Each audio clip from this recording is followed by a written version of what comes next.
আসসালামু আলাইকুম বন্ধুরা, কেমন আছেন আপনারা? আশা করি সবাই ভালো আছেন। আলহামদুলিল্লাহ, আমিও ভালো আছি।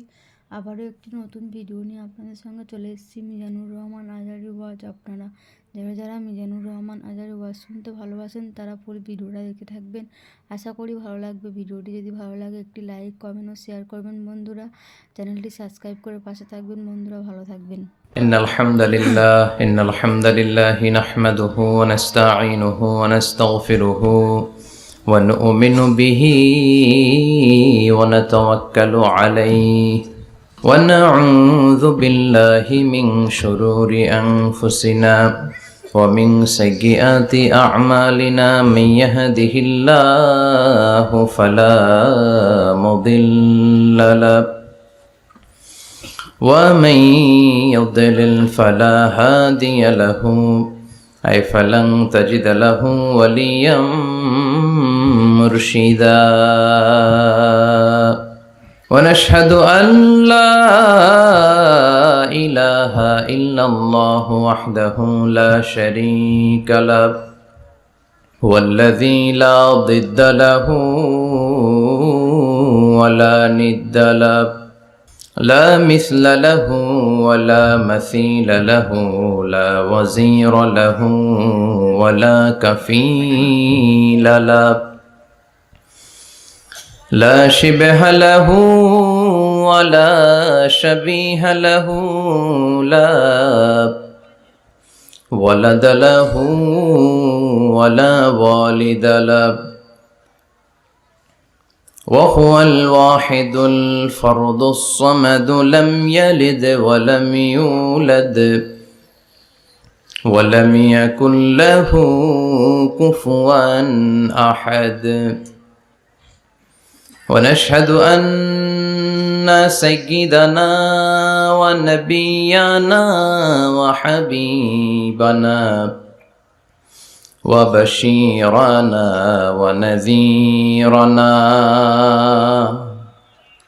وطبيبنا وطبيب أرواحنا وحبيبنا وحبيب ربنا محمدا عبد الله ورسوله أرسله بالحق بشيرا ونذيرا وداعيا إلى الله بإذنه وسراجا منيرا أما بعد فقد قال الله تعالى في كلامه المجيد وفي فرقانه الحميد أعوذ بالله من الشيطان الرجيم بسم الله الرحمن الرحيم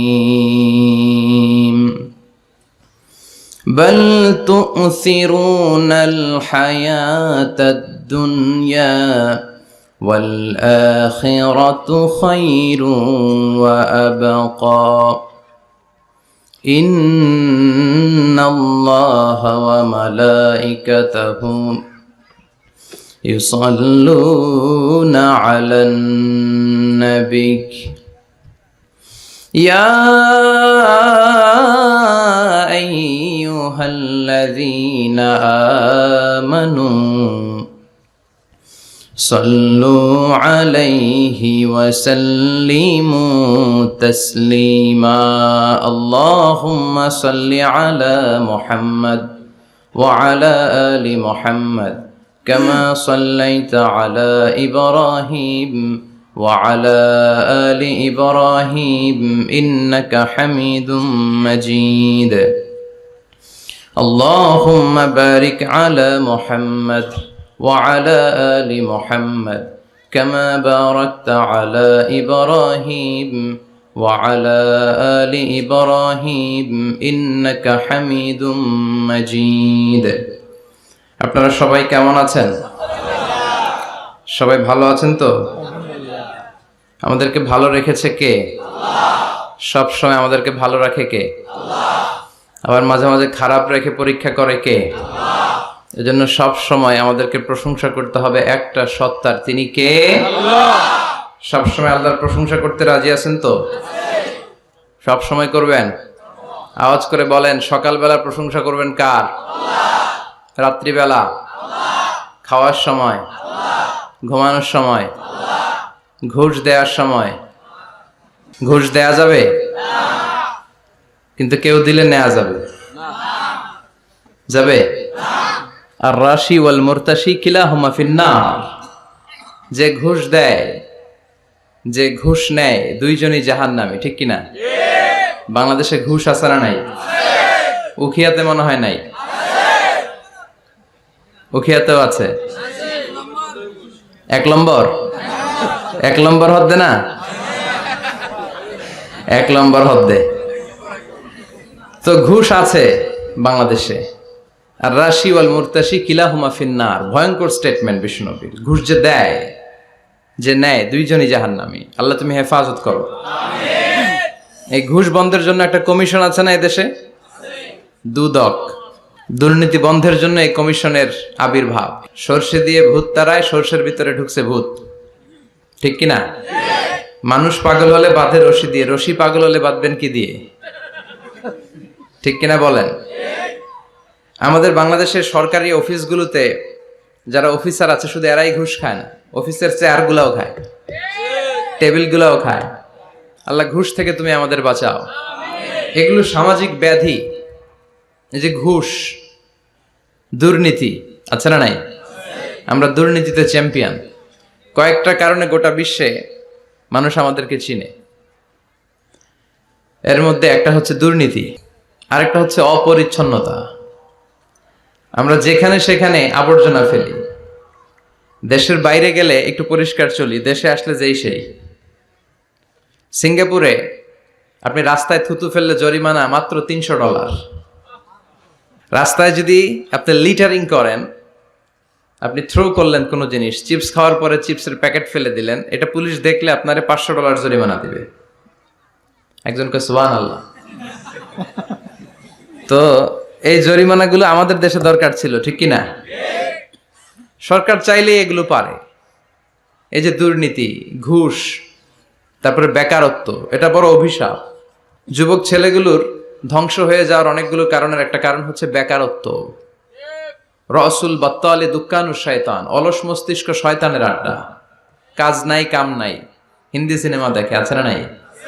রুব্বানে নাচে কোমর দুলাইয়া, ফেরেশতারা বলবে তগরে পিডামো আমরা ঝুলাইয়া। তো ওদের যদি কাজ থাকতো, যুবকদেরকে যদি ইউনাইটেড করা যেত, গভর্নমেন্টের পক্ষ থেকে ওদেরকে স্বাবলম্বী করার সুযোগ সুবিধা দিলে ওদের মাথার মধ্যে শয়তান ঢুকতে পারতো। এজন্য আমরা বলি, মনটাকে কাজ দাও। মনটাকে কি দাও? মনের আরবি হচ্ছে কলব। মনকে আরবিতে কি বলে? কলব। কলবকে কলব বলে এজন্য, কলব মানে পরিবর্তন হওয়া। কলব মানে কি? আমাদের মনটা সবসময় পরিবর্তিত হয়।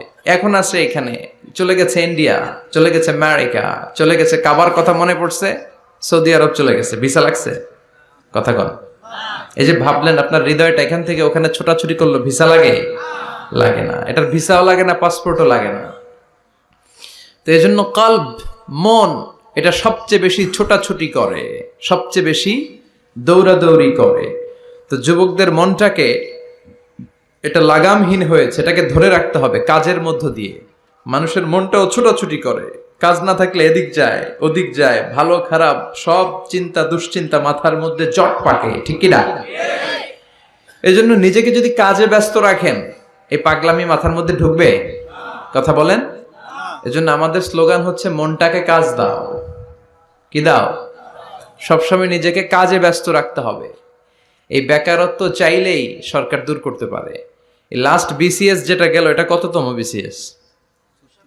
37তম। এটাতে অ্যাপ্লাই করছে কতজন জানেন? কত? যে পরিমাণে লোকজন অ্যাপ্লাই করেছে, তাতে খুব সম্ভবত প্রায় 300 কোটি টাকা পেয়েছে গভর্নমেন্ট।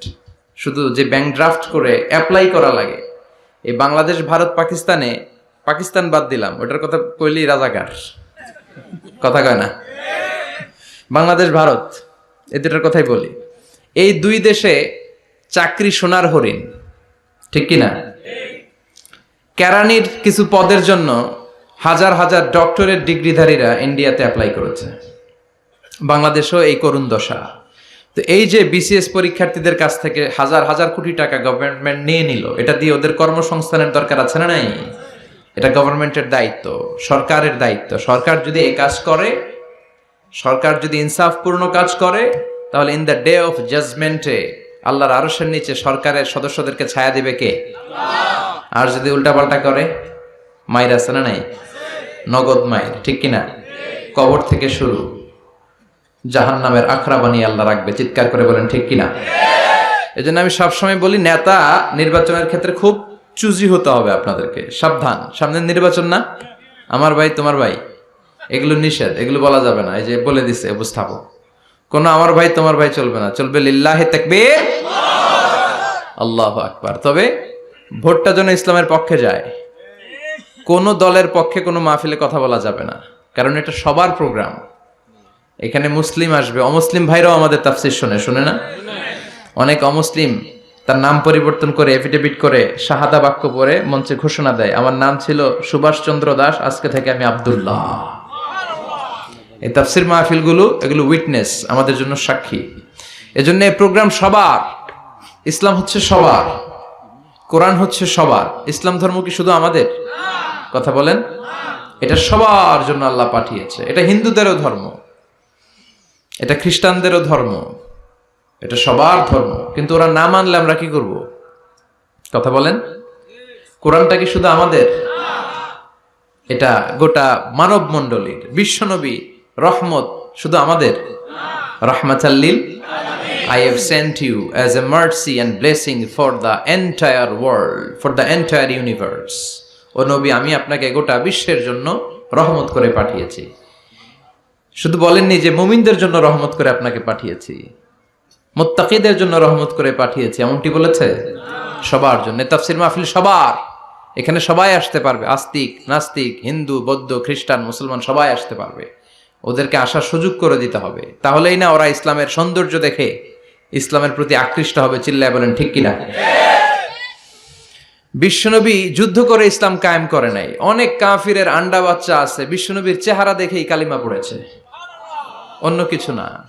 অনেকে আছে বিশ্বনবীর সুললিত কণ্ঠের তেলাওয়াত শুনে কালিমা পড়ে মুসলমান হয়েছে। আমরা কোরআনের তেলাওয়াত শুনতে চাই না, কিন্তু কাফির মুশরিকেরা, পৌত্তলিক যারা সারাদিন মূর্তির পূজা করত, তারা রাত্রিবেলা লুকিয়ে লুকিয়ে বিশ্বনবীর কণ্ঠের তেলাওয়াত শুনতে যেত। বিশ্বনবীর কণ্ঠের সাথে পৃথিবীর কারো কণ্ঠের কোনো তুলনা হতে পারে? সবচেয়ে সুন্দর কণ্ঠ ছিল দাউদ আলাইহিস সালামের। ওনার কণ্ঠের তেলাওয়াত শোনার জন্য আকাবা উপসাগরের তীরে বসে যখন উনি জবুর কিতাব তেলাওয়াত করতেন, আমাদের কোরআনে 114টা সূরা আছে, ওনার জবুর কিতাব 150টা ছড়া ছিল। কি ছিল? ইসলামী ছড়া গান। এই ছড়া নাশিদগুলো তিনি পড়তেন। এগুলো শোনার জন্য সাগরের মাছগুলো সাগর ছেড়ে দিয়ে কিনারায় চলে আসতো। সুবহানাল্লাহ বাড়িতে যেয়ে বললেন, সুবহানাল্লাহ বলতে নিষেধ নাই তো না? এটা বলা যাবে। চিল্লায় পড়েন সুবহানাল্লাহ। আকাশের পাখি নিচে নেমে যেত, জঙ্গল ছেড়ে দিয়ে প্রাণীগুলো ওনার কাছে চলে আসতে, পড়েন আল্লাহু আকবার। কিন্তু ওনার কণ্ঠকে বিশ্বনবীর কণ্ঠের চাইতে বেশি সুন্দর। বিশ্বনবীর সাথে কোনো কম্প্যারিজন চলে না। No comparison with our beloved prophet, the last messenger Muhammad সাল্লাল্লাহু, he is out above of any kind of comparison. সব ধরনের তুলনার ঊর্ধ্বে তিনি। whether it's the power, fitness, personality, status, আপনি যেটাই বলেন না কেন, শক্তি, সৌন্দর্য, মর্যাদা, যে কোনো দিক থেকে বিশ্বনবী গোটা বিশ্বের সব মানুষ তো দূরের কথা, নবীদেরও সেরা। চিল্লায় বলেন ঠিক কিনা? তো দাউদ আলাইহিস সালামের কণ্ঠ বড় সুন্দর ছিল, কিন্তু বিশ্বনবীর কণ্ঠ তার চাইতে বেশি সুন্দর ছিল। তিনি যখন রাত্রিবেলা কোরআন তেলাওয়াত করতেন, মক্কার সব কাফিরদের নেতারা, মক্কা একটা পার্লামেন্ট বসতো প্রতিদিন। এই পার্লামেন্টের প্রধানমন্ত্রী হচ্ছে আবু জাহাল। মক্কার পার্লামেন্টের প্রাইম মিনিস্টার কে? কথা বলেন। আর ক্যাবিনেট মেম্বারদের মধ্যে ছিল উতবা, শাইবা, ওয়ালিদ ইবনে মুগীরা, আবু সুফিয়ান, এরা ছিল ক্যাবিনেট মিনিস্টার। তো তারা সবাইকে নিষেধ করত মুহাম্মাদের কণ্ঠের কোরআন তেলাওয়াত শুনতে কেউ যেতে পারবে না, কারণ যারাই কোরআন শুনতে যায় সব মুহাম্মাদের মুরিদ হয়ে যায়। সুবহানাল্লাহ কইবেন না? হজের সময়ে লক্ষ লক্ষ মানুষ গোটা বিশ্ব থেকে হজ করার জন্য আসতো। মক্কা শহরে ঢোকার কয়েকটা গেট ছিল। আবু জাহাল ওই গেটে কিছু লোক ফিট করে দিল যে যারাই হজ করতে আসবে এদেরকে বলে দিবা যে আমাদের এলাকায় নতুন এক পাগল আসছে, এই পাগলের নাম মুহাম্মদ ইবনে আব্দুল্লাহ, পড়েন না আউযুবিল্লাহ। খবরদার, তোমরা হজ করতে আসছো ভালো কথা, হজ করবা, খেজুর খাইবা, জমজমের পানি নিবা, মাগার মুহাম্মাদের কাছে যাইবা। ওর কাছে গেলে সবাই কি হয়ে যায়? যারা যায় এরাও পাগল হয়ে যায়। সব মক্কার গেটগুলোতে লোক সেট করে দেয়া হলো। হজের মৌসুমে জিল হজে ঢুকতে লাগলো লোকজন। আবু জাহেলের সেট করে দেয়া লোকজন বলল, কেউ যাবা না মুহাম্মাদের কাছে, ও একটা পাগল। যারা আসতেছিল এরা কেউ কিন্তু বিশ্বনবীর কথা জানতো না, জানতো? ওরা যখন শুনছে একটা পাগল আছে, ওরা মনে মনে কইল দেখি তো পাগলে কি কয়। তার মানে অপপ্রচার কেমন যেন প্রচার হয়ে গিয়েছে। সুবহানাল্লাহ পড়েন। তো আমাদের বিরুদ্ধে অপপ্রচার করলে আমাদের প্রচার হয়ে যায়। আমাদেরকে জেলখানায় ভরলে আমরা জেলখানার সবগুলারে আল্লাহওয়ালা বানায় দিই। চিল্লায় বলেন ঠিক কিনা? ইসলাম এটাকে থামিয়ে দেয়া যায় না। যারা ইসলামের বিরোধিতা করে এরা ইসলামের নেচারকে চিনে নাই। ইসলাম হচ্ছে চারা গাছের মতো। চারা চিনেন নাকি? কক্সবাজার কি বলেন? বীজ, বীজ বা চারা। এই বীজ, ইসলাম হচ্ছে বীজের মতো। ইসলাম বিরোধীরা ইসলামকে মাটির নিচে গেড়ে ফেলতে চায়, কিন্তু গাড়লে কি হবে? এটা তো বীজ। মাটির নিচে বীজ গাড়লে কি হয়? সুবহানাল্লাহ কইবেন না? মক্কার গেটগুলোতে দাঁড়িয়ে দাঁড়িয়ে অপপ্রচার শুরু করে দিল। Don't go to Muhammad, he is completely mad. পাগল, যেও না। সবার মনে চিন্তা, ঘটনা কি? কে মুহাম্মদ? নাম শুনি নাই। হজ করি আর না করি, আগে এই বেটার কাছে যাইতে হবে। আল্লাহু আকবার। সবাই বিশ্বনবীর কাছে যায়, চেহারা দেখে কোরআনের বাণী শুনে কালিমা পড়ে মুসলমান হয়ে যায়। আবু জাহেল আবার মন্ত্রী পরিষদের বৈঠক ডাকলো, খবরদার, কাউকে যেতে দেয়া যাবে না, কেউ যাবে না। কিন্তু কি আজীব তামাশা, প্রতি রাতে আবু জাহেল লুকিয়ে লুকিয়ে নিজেও যায়। না জানি কত সুন্দর ছিল বিশ্বনবীর কণ্ঠ, না জানি কতটা চমৎকার সুরের ঝংকার খেলতো আমার নবী যখন তেলাওয়াত করত, না জানি কি সুরের লহরী ছিল বিশ্বনবীর গলায়। কাফের হয়েও, বিরোধিতা করেও কোরআন না শুনলে পেটের ভাত হজম হয় না, রাতে ঘুম আসে না। প্রতি রাতে আবু জাহেল যায়। তো আবু জাহেল যেহেতু যায়, বাকিরাও লুকিয়ে লুকিয়ে যায়। সবাই দিনের বেলা বলে কেউ যাবে না। কি বলে? দিনের বেলা বলে কেউ, ভাইয়েরা আমার, বোনেরা তোমার, খবরদার কেউ যাবেন না। রাত্রে নিজেই যায়। তো আবার মাঝে মাঝে রাত্রেবেলা নিজেদের সাথে নিজেদের দেখাও হয়ে যায়। কত বড় ডাকাত! একজন বিশ্বনবীর বাড়ির এই পাশে, আরেকজন ওই পাশে, আরেকজন ওই পাশে, আরেকজন ওই পাশে। বিশ্বনবী যখন তেলাওয়াত শেষ করেন সবগুলো দেয় দৌড়। ফিরে আসার রাস্তা একটা, কয়টা? ওই রাস্তায় দেখা হয়ে যায়। আবু জাহেল বলে, কিরে আসলি কেন? সবাইকে, তুমি না তা তুমি আসছো কেন? দিনের বেলা তো বড় বড় বক্তব্য হাঁকাও, রাতের বেলা এরকম চোরামি করো কেন? আবু জাহেল বলে, ঠিক আছে, তোরাও করছিস, আমিও করছি, কইস না, কারো কাছে কইস না। সবগুলা চোর। সবগুলা কি? আর চোরে চোরে খালাতো ভাই। তো এই সব খালাতো ভাইরা লুকিয়ে লুকিয়ে চোরের মতো তেলাওয়াত শুনতে যেত। আবু জাহেল বলল, কেউ যেতে পারবে না, সবাই রাজি। এরপরের দিন আবু জাহেল বলল, আজ থেকে কেউ যদি যাস, তোদের সম্পত্তি সব সিজ করা হবে, আর মাথার চুল কামিয়ে আলকাতরা মেখে মক্কার বাজারে ঘুরানো হবে। সবাই বলে আমরা রাজি। আবু জাহেল বলে, তাহলে সাইন কর। সবাইকে আগে আমনে করেন। Abu Jahl as a chairman, he gave the signature. সে ওই বন্ডে সিগনেচার দিল যে যদি যাওয়া হয়, আমাদের সম্পদ রাষ্ট্রীয়ভাবে সিজ করা হবে, মাথার চুল কামিয়ে আলকাতরা মেখে মক্কার বাজারে ঘুরানো হবে। তো সবাই স্বাক্ষর করলো। দিন গড়িয়ে রাত আসলো। আবু জাহেল বিছানায় এপাশ ওপাশ করে, টসিং এন্ড টার্নিং, ঘুম আসছে না। আবু জাহেল মনে মনে ভাবে, আজকে যেই ভাষণ দিছি সকালে, আজকে কেউ যাবে না, আমি 100% নিশ্চিত আমি একটু যাই।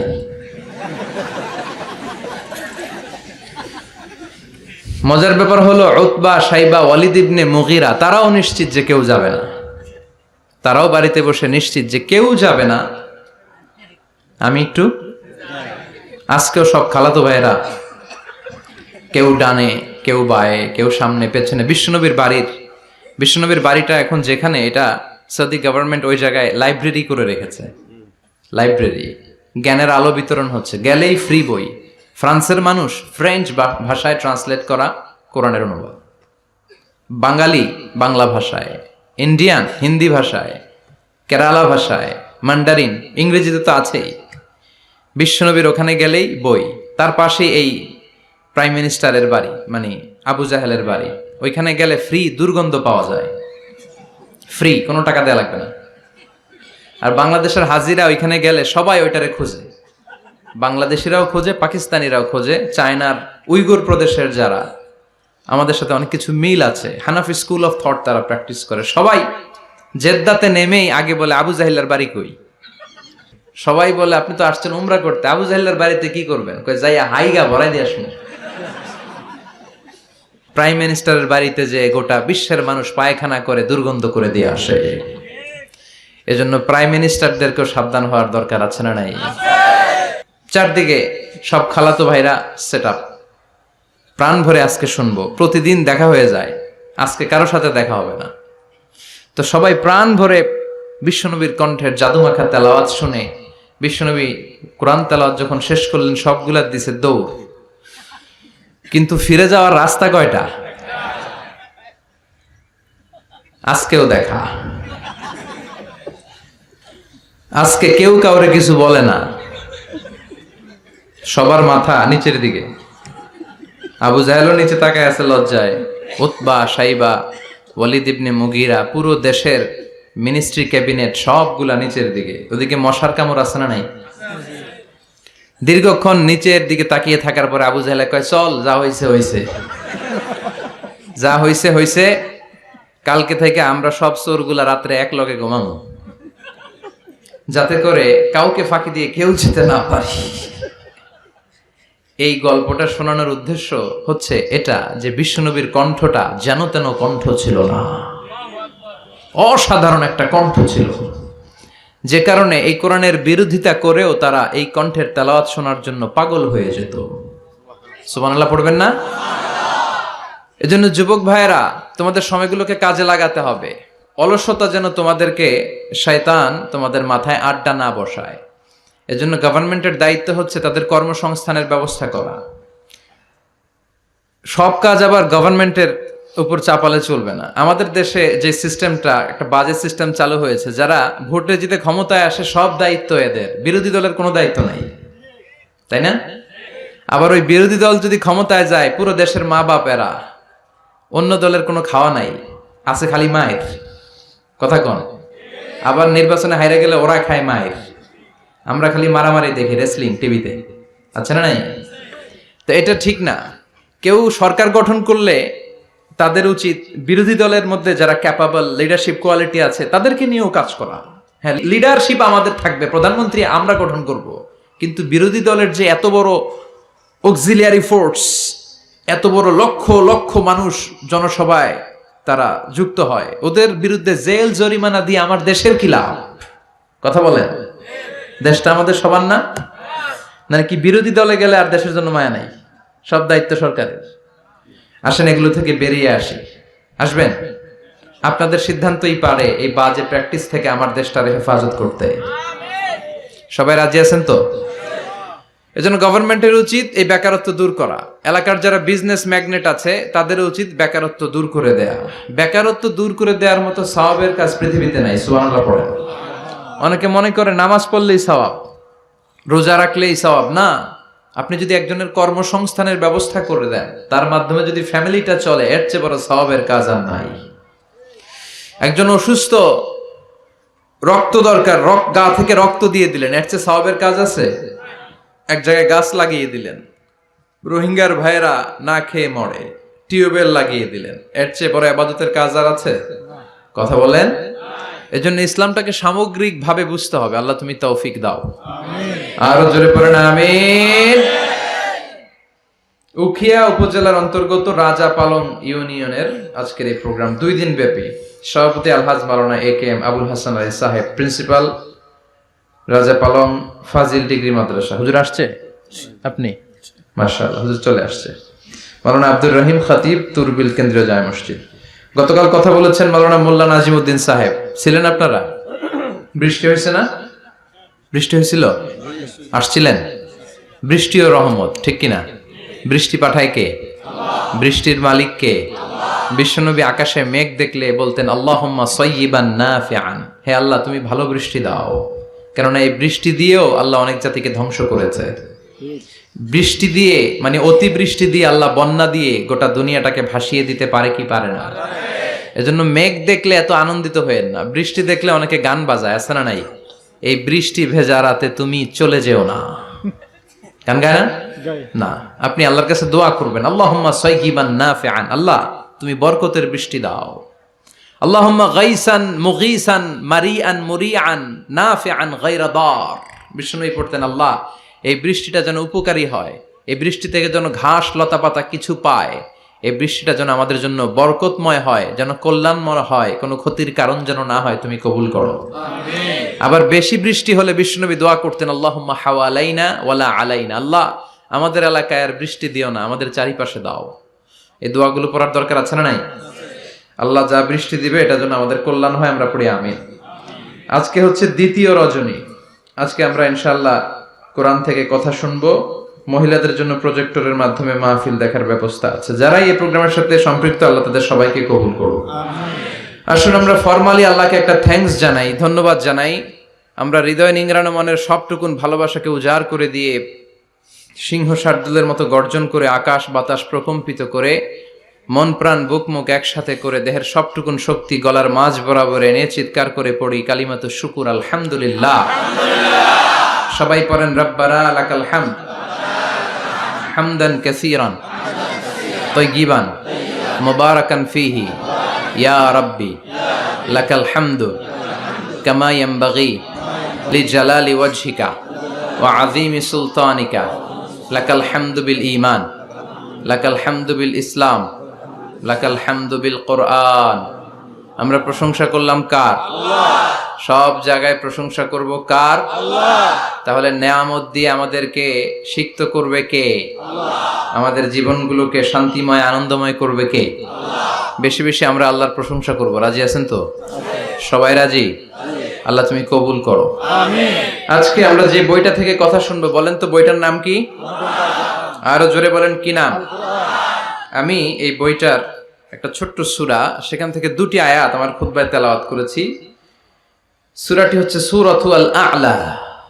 সূরাতুল আ'লার 16 এবং 17 নম্বর আয়াত আমি তেলাওয়াত করেছি। এই আয়াতের আলোকে আমি আপনাদের সাথে কিছু কথা শেয়ার করবার চেষ্টা করব। পড়েন ইনশাআল্লাহ। এই আয়াতে আল্লাহ বুঝাতে চেয়েছেন এই পৃথিবীটাকে এত বড় মনে করো না। You have to go back to your lord. তোমাকে তোমার রবের কাছে ফিরে যেতে হবে। এই দিন না, আরো দিন আছে, খেলা হবে, সেদিন খেলা হবে, ফাইনাল খেলা। ওই খেলার জন্য আমরা অপেক্ষা করছি। এই পৃথিবীতে ক্ষণিকের জন্য আমরা এসেছি, হ্যাঁ, very short period of time. আসল সময় শুরু হবে সেদিন, কিয়ামতের দিনটাই, যেদিন আমরা উলঙ্গ হয়ে দাঁড়াবো। সূর্যটা মাথার কাছে চলে আসবে, সূর্যের তীব্র তাপে মাথার মগজগুলো গলে গলে নাকের ছিদ্র আর কানের ছিদ্র দিয়ে বেয়ে বেয়ে পড়বে। জিহ্বাটা কুকুরের মতো তৃষ্ণায় বের হয়ে নাভির সামনে এসে ঝুলতে থাকবে, কুকুর যেমনি ঝুলায়। সবাই তৃষ্ণার্ত, ক্ষুধার্ত, ঘর্মাক্ত, পেরেশান, চিৎকার, চেঁচামেচি, কান্না, বিলাপ। সবার মুখে একটাই আওয়াজ, আল্লাহ আমার বাঁচাও। ওই দিনের জিকিরের নাম কি? বাঁচাও। সবাই বলেন, ওই দিনের জিকিরের নাম কি? রব্বুল আলামিন বলেন, ওই কঠিনতম দিনে যদি বাঁচতে চাও, দুনিয়ার মায়াকে ভুলে যাও, আখিরাতের জন্য প্রস্তুতি নিয়ে ফেলো। বাল তু'থিরুনাল হায়াতাদ দুনিয়া ওয়াল আখিরাতু খায়রুন ওয়া আবকা। তোমরা এই দুনিয়ার জীবনটারে অনেক বড় মনে করো এটাই আসল। আল্লাহ বলে এটা আসল না, এটা নকল। আসল হচ্ছে আখিরাত, ঠিক কি না? এই দুনিয়ার জীবন হলো অস্থায়ী, আখেরাতের জীবন হলো চিরস্থায়ী জীবন। এই দুনিয়ার জীবনটা উত্তম নয়, আখেরাতের জীবনটা উত্তম। কার কথা?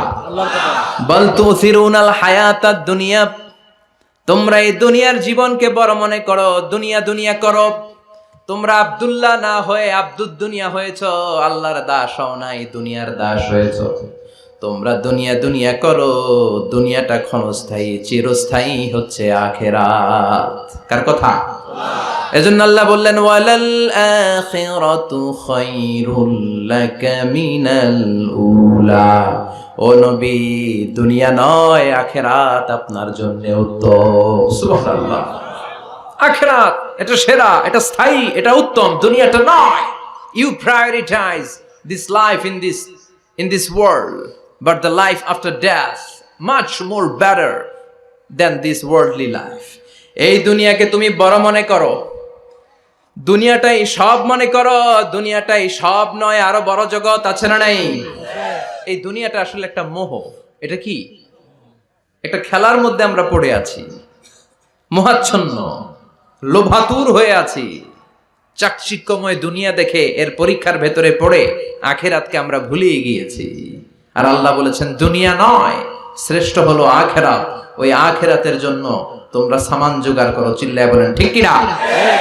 আবার আল্লাহ বললেন এই দুনিয়ার জীবনটা হলো মাতাউল গুরুর, ওয়া মাল হায়াতুদ দুনিয়া ইল্লা মাতাউল গুরুর। দুনিয়ার জীবনটা হলো সাময়িক ভোগের সামগ্রী, সাময়িক ভোগের বিষয়। আজ আছে কাল নাই, হাতের ময়লা, ঝেড়ে দিলে সব শেষ। ঠিক কি না? আবার আল্লাহ বললেন এই দুনিয়ার জীবন হলো লাইবুন ওয়া লাহবুন, ওয়া মাল হায়াতুদ দুনিয়া ইল্লা লাইবুন ওয়া লাহবুন। দুনিয়ার জীবন হলো খেল তামাশা, মরলে সব শেষ হয়ে যাবে। চিল্লায় বলেন ঠিক কি না? ওরে এভবের রঙ্গ হবে যে ভঙ্গ, সবই সাধেরই অঙ্গ তোমার মাটিতে মিলাবে, জন্মিলে মরিতে হবে। ঠিক কি না? মাটিতে মিলিয়ে যাবে, কিচ্ছু থাকবে না, লাশ হয়ে যাবে, খুঁজেও পাওয়া যাবে না। আবার আল্লাহ বললেন এই দুনিয়ার দৃষ্টান্ত হলো কামা ইন আনজালনাহু মিনাস সামা। এই দুনিয়ার জীবন আকাশ থেকে পাঠানো পানির মতো। এই পানি দিয়ে দুনিয়াতে গাছ হয়, একদিন গাছগুলো মরে যায়, ভুসি হয়ে যায়। বাতাসের এক ঝাপটায় ভুসিগুলো কই যায়, খুঁজেই পাওয়া যায় না। ঠিক কি না? কোথায় যে চলে যাবে এই দুনিয়ার জীবন, খুঁজেই পাওয়া যাবে না। টিকে থাকবে, অবশিষ্ট থাকবে, আজীবনের জন্য অপেক্ষা করবে একটা কাল, সেটা হচ্ছে আখেরাত। চিল্লায় বলেন ঠিক কি না? আমরা লোভের মধ্যে পড়ে আছি, মোহাচ্ছন্ন। কখন যে ডাক চলে আসবে আমরা জানি? চিল্লায় বলেন জানি? একদিন মাটির ভেতরে হবে ঘরে মন আমার, কেন বান্ধ দালান ঘরে মন আমার, কেন বান্ধ দালান ঘর। প্রাণ পাখি উড়ে যাবে পিঞ্জর ছেড়ে, ধরা ধামে সবই রবে, তুমি যাবে চলে। বন্ধু বান্ধব যত, মাতা পিতা দ্বারা সুত, সবই হবে তোমার পরে মন আমার, কেন বান্ধ দালান ঘর। একদিন মাটির ভেতরে হবে ঘরে মন আমার, কেন বান্ধ দালান ঘরে মন আমার, কেন বান্ধ দালান ঘর। চিল্লায় বলেন ঠিক কিনা? ওমাল হায়াতুদ দুনিয়া ইল্লা মাতাউল গুরুর। দুনিয়ার জীবনটা এটা ভোগের সামগ্রী, আজ আছে কাল নাই। কখন যে চলে যেতে হবে কেউ জানি না। আপনাদের এই মাহফিলে আসার আগ দিয়ে এই কিছু সামনে কি রাস্তা যেন বলে এটাকে, এই করুলিয়া বাস স্ট্যান্ডের এদিকেই আমার প্রাইভেট কার যখন যাচ্ছে, আমরা যখন যাচ্ছি, হুট করে আরেকটা গাড়ি এসে একজনকে ধাক্কা মারলো। হুন্ডা গেল একদিকে, সে গেল একদিকে। হঠাৎ দেখি মাথা দিয়ে ফিনকি দিয়ে রক্ত বেরোচ্ছে, আবছা অন্ধকার, গাড়ির আলোতে দেখা যাচ্ছে ফিনকি দিয়ে রক্ত, এরকম রাস্তার পাশ দিয়ে রক্ত বেয়ে বেয়ে পড়ছে। মুহূর্তের মধ্যে এক ধাক্কায় নাই। তার কত চিন্তা ছিল, কত প্ল্যান ছিল জীবন নিয়ে, সুন্দর সংসার করবে, বাবা মার মন মুখ খুশি করবে, সমাজের জন্য অনেক কিছু উপহার দিবে। সামনে নির্বাচন আসতেছে, এটা নিয়ে তার মাথায় টেনশন ছিল না? কে আসবে ক্ষমতায়, কত উৎসব, কত আমেজ, কিন্তু নাই, সব ভঙ্গ করে দিল কে? আজকে রাতে আমাদেরও এরকম ঘটতে পারে কি পারে না? এই মাহফিল থেকে সহি সালামতে বাসায় ফিরতে পারবো গ্যারান্টি লেটার আছে নাকি? আরো আধা ঘন্টা বাঁচবো গ্যারান্টি? আরো 10 মিনিট শ্বাস যেটা নিলাম এটা ফেলতে পারবো গ্যারান্টি? কথা বলেন। আমাল হায়াতুদ দুনিয়া ইল্লা মাতাউল গুরুর। আল্লাহ বললেন এটা ভোগের সামগ্রী। এই দুনিয়ার জীবন খেলতামাশার জীবন, মোহের জীবন। মোহের ভেতরে পড়ে আখিরাতকে তোমরা ভুলে গিয়েছো। দুনিয়া আসল নয়, আসল হলো আখিরাত। ঠিক কি না? এই দুনিয়ার জীবনটা হলো 4টা স্বর্ণের টুকরার 3টা লাশের মতো। মনোযোগ দিয়ে শুনবেন, কয়টা স্বর্ণের টুকরা? লাশ কয়টা? বনি ইসরায়েলের জামানাতে 3 যুবক ভাগ্যের সন্ধানে, ভাগ্য চেঞ্জ করার জন্য কাজের সন্ধানে তারা বের হয়েছে। পথিমধ্যে গুপ্তধন পেয়েছে, 4টা স্বর্ণের টুকরা পেয়েছে 3 জন। কয়জন? কয়টা স্বর্ণের টুকরা? 4টা স্বর্ণের টুকরা পেয়ে মহা খুশি, খুশিতে বাকবাকুম। কে আমাদেরকে পায়? আজকে স্বর্ণের টুকরা ভাগ করে আমরা অনেক ধনী হয়ে যাব। এক বন্ধু বলল, পেটে অনেক ক্ষুধা লেগেছে, আগে বাজার থেকে খাবার নিয়ে আয়, তারপরে 3 জন বন্ধু মিলে 4টা স্বর্ণের টুকরা ভাগ করে নিয়ে যাব। এক বন্ধুকে বাজার থেকে রুটি কিনে আনানোর জন্য পাঠিয়েছে। বাকি 2 বন্ধু এবার বসে বসে পরামর্শ করে, ওইটারে যদি মেরে ফেলতে পারি ভাগ বটোয়ারার দরকার নাই, তুই নিবি 2টা, আমি নিব 2টা। সহজ হয়ে গেল না? ও নিবে 2টা, এ নিবে 2টা, আর ওটার মেরে ফেলবো। যেটা রুটি আনতে গেছে ওটা মনে মনে ভাবে, রুটিতে যদি বিষ মিশাতে পারি। কি মিশাতে পারি? আর ওই 2টারে যদি খাওয়াইতে পারি তাহলে সব আমার, গোটা দুনিয়া আমার, দুনিয়াকে মজা লেলো, দুনিয়া তোমারই হ্যাঁ। যে চিন্তা ওই কাজ। রুটির মধ্যে বিষ মেখে এনে বন্ধুদের কাছে দিয়েছে। 2 বন্ধু মিলে ওইটারে ঘুষান শুরু করছে। ঘুষাইতে ঘুষাইতে শেষ, একটা শেষ, উইকেট একটা পড়ছে। কয়টা? আর আছে উইকেট কয়টা? ওই 2 উইকেট। কয় ক্ষুধা লাগছে এটারে মারতে, অনেক কষ্ট হয়েছে, আগে খায়া লই। আগে কি করি? ওই 2টা মিলে বিষ মাখানো রুটি খেতে শুরু করেছে। বিষ খাওয়ার পর ওই 2 উইকেটও শেষ। কেউ নাই, 3টাই লাশ হয়ে পড়ে আছে, 4টা স্বর্ণের টুকরা পাশে পড়ে আছে। এটাই হলো দুনিয়ার জীবন। চিল্লায় বলেন ঠিক কিনা? এজন্য আল্লাহ বললেন, গোলাম থাকতে আসো নাই, চলে যাবা। কুল্লু নাফসিন যায়িকাতুল মাউত সুম্মা ইলাইনা তুরজাউন। সবাইকে মরতে হবে, কেউ থাকবে না। এই পৃথিবীতে প্রাণ নিয়ে যারা আগমন করার সুযোগ পেয়েছে সবাই মরবে।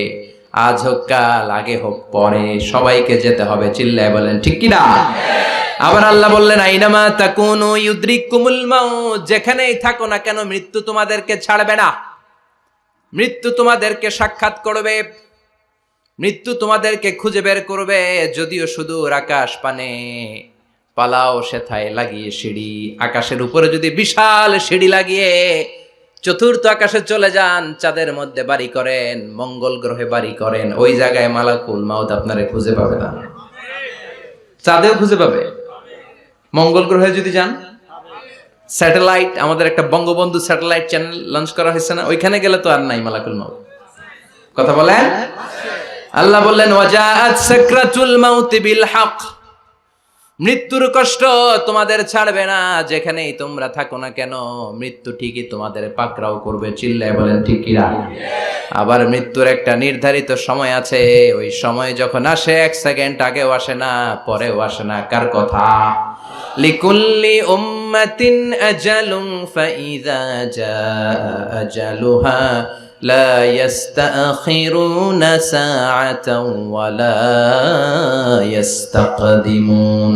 মৃত্যুর জন্য একটা নির্ধারিত টাইম আছে, টাইমটারে বেঁধে দিয়েছে কে? ওই টাইমটা যখন চলে আসে 1 সেকেন্ড আগেও আসে না, 1 সেকেন্ড পরেও আসে না, অন টাইম আসে। কিভাবে আসে? On time. কথা বলেন, সবাই বলেন অন টাইম। আরো জোরে বলেন, death will come on time, death never late. মৃত্যু যখন আসে অন টাইমে আসে, নির্ধারিত একটা সময় আসে, ওই সময়ের আগেও আসে না, পরেও আসে না, 1 সেকেন্ড আগেও আসবে না, পরেও আসবে না। মনে করেন আপনাকে রব্বুল আলামিন 60 বছরের হায়াত দিয়েছে, আপনার বয়স এখন 50 বছর, আরো বাকি কয় বছর? এখন গোটা বিশ্বের সবাই মিলে যদি আপনারে মারতে চায়, কিছু করতে পারবে নাকি? কথা বলেন। আবার রব্বুল আলামিন আজ রাত 12টায় আপনার হায়াত কেড়ে নিবে, মালাকুল মাউত এসে রুহু কবজ করবে। দুনিয়াতে আর থাকার কোনো পারমিশন আপনার নাই, থাকার কোনো সুযোগ নাই। গোটা বিশ্বের সবাই মিলে যদি আপনারে রাখতে চায়, রাখতে পারবে নাকি? কথা বলেন। চলে যেতে হবে। এই পৃথিবীতে আসার একটা সিস্টেম থাকে, যাওয়ার কোনো সিস্টেম নাই, ঠিক কি না? আসার সময় আগে আসছে আমার দাদা, তারপর আমার বাবা, তারপরে আমি, তারপরে আমার ছেলে, তারপরে আমার নাতি, তারপরে তার ছেলে, ঠিক কি না? তার মানে আসার একটা সিরিয়াল আছে, যাওয়ার কোনো সিরিয়াল আছে নাকি? কথা কন। নাকি সিস্টেম দাদা আগে আসছে, দাদাই আগে যাবে, নাতি যেতে পারবে না? কথা বলেন। দাদার আগে নাতি মরে, এরকম আছে না নাই? মায়ের আগে মেয়ে যায়, আছে না নাই? মুরব্বী বাজানেরা বেঁচে থাকে, আমাদের মতো যুবক গুলো অ্যাক্সিডেন্টে মারা যায়, আছে না নাই? আবার অসুস্থরা বেঁচে থাকে, সুস্থরা মরে যায়, আছে না নাই? হাসপাতালে রোগীগুলো বেঁচে থাকে, ডাক্তার মরে যায়, আছে না নাই? উখিয়াতে তো ডাক্তার মরে না, দিকেও ডাক্তার মরে। ওনারা না বাঁচায় মানুষরে? হ্যাঁ হ্যাঁ, আল্লাহ বাঁচায়, ডাক্তার হচ্ছে ওয়াসিলা। চিল্লা এখন ঠিক কিনা?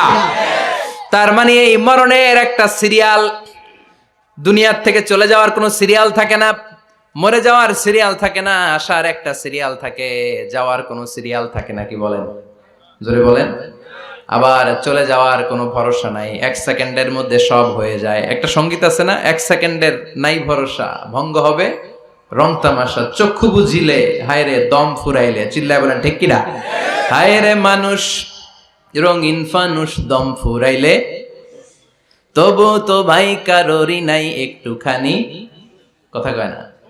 হায় রে মানুষ রঙিন ফানুষ, রঙিন ফানুষ, হায় রে মানুষ। চিল্লায় বলেন ঠিক কিনা? যে কোনো সময় চলে যায়। এই গানের যিনি সিঙ্গার ছিলেন, আমরা তখন ছোট, ফিরোজ শাহ বা ফিরোজ শাহ নামের, 1 সেকেন্ডের নাই ভরসা, ভঙ্গ হবে রং তামাশা, চক্ষু বুঝিলে হায় রে দম ফুরাইলে। এই গানটা উনি গাইতে গাইতে স্টেজে মারা গিয়েছিলেন। দেখেন নাই? মুরব্বীরা জানবেন। তার মানে মৃত্যুর গান গেতে গেতেও অনেকে মৃত্যুবরণ করে, এরকম আছে না নাই? অনেকে খাওয়ার টেবিলে বসে মারা যায়, আছে না নাই? ফুটবলার ফুটবল খেলতে খেলতে মরছে, দেখেন নাই? ক্রিকেট খেলতে খেলতে মইরা যায়, আছে না নাই? রেসলিং খেলতে খেলতে মারা যায়, দেখেন নাই? হ্যাঁ, এরকম ভিডিও দেখা যায় যে প্রতিপক্ষকে রেসলিং খেলায় মারতে মারতে শেষ, এখনই জিতে যাবে, হঠাৎ করে তাকায় আছে, কিচ্ছু বোঝে না, হঠাৎ করে জামিনে উল্টে পড়ে যায়, রেফারি এসে মাটিতে বাড়ি মারে, আর লড়ে না, আছে না? রেফারি কি করে? মাটিতে বাড়ি মারে, এতক্ষণ সে জিতে যায়, এখন আর নড়েই না। তাকাতে তাকাতে দুনিয়া থেকে নাই। অনেক টেলিভিশনের নিউজ রিপোর্টার রিপোর্ট করতে করতে নাই, দম ফুরাইলে ঠুস, শেষ হয়ে যায়। অনেকে অ্যাক্সিডেন্টে মরে, সড়ক দুর্ঘটনায়, অনেকে বিমান দুর্ঘটনায় মরে, আকাশে মরে না? অনেকে পানিতে ডুবে মরে, অনেকে আগুনে পুড়ে মরে, অনেকে ক্রস ফায়ারে মরে, আছে না নাই? আবার অনেকে রাত্রিবেলা বিছানায় ঘুমোতে যায়, সকালে আর ওঠে না। কত ধরনের মরণ! আল্লাহ তুমি আমাদেরকে ভালো মরণ দিও, ইমানি মরণ দিও। ইমানের পথে অবিচল থেকে আমার মরণ যেন হয়, ইমানের পথে অবিচল থেকে আমার মরণ যেন হয়। তোমারই কাছে মিনতি আমার, তোমারই কাছে মিনতি আমার, মহামহিম দয়াময়। ইমানের পথে অবিচল থেকে আমার মরণ যেন হয়। চিল্লায় পড়ে না আমিন। তার মানে কে কোথায় মরবো আমরা কেউ জানি নাকি?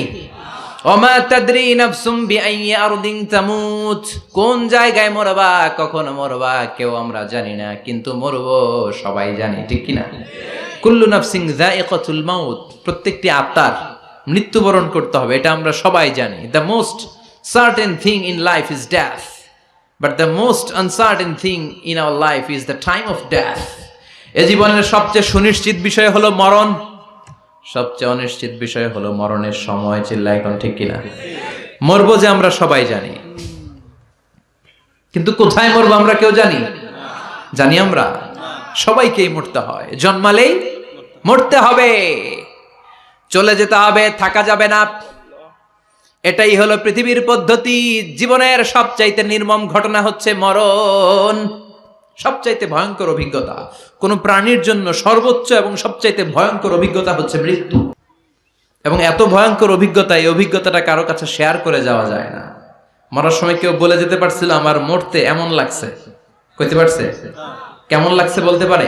বলা যায় না। তার আগেই চলে যেতে হয় শৈশব, কৈশোর, যৌবন, বার্ধক্য, প্রৌঢ়ত্ব, হ্যাঁ, বয়সের ছাপ, কালো চুল দাড়ি সাদা হয়ে যাওয়া, দাড়ি চুলের শুভ্রতা, দুর্বলতা। This is the circle of life.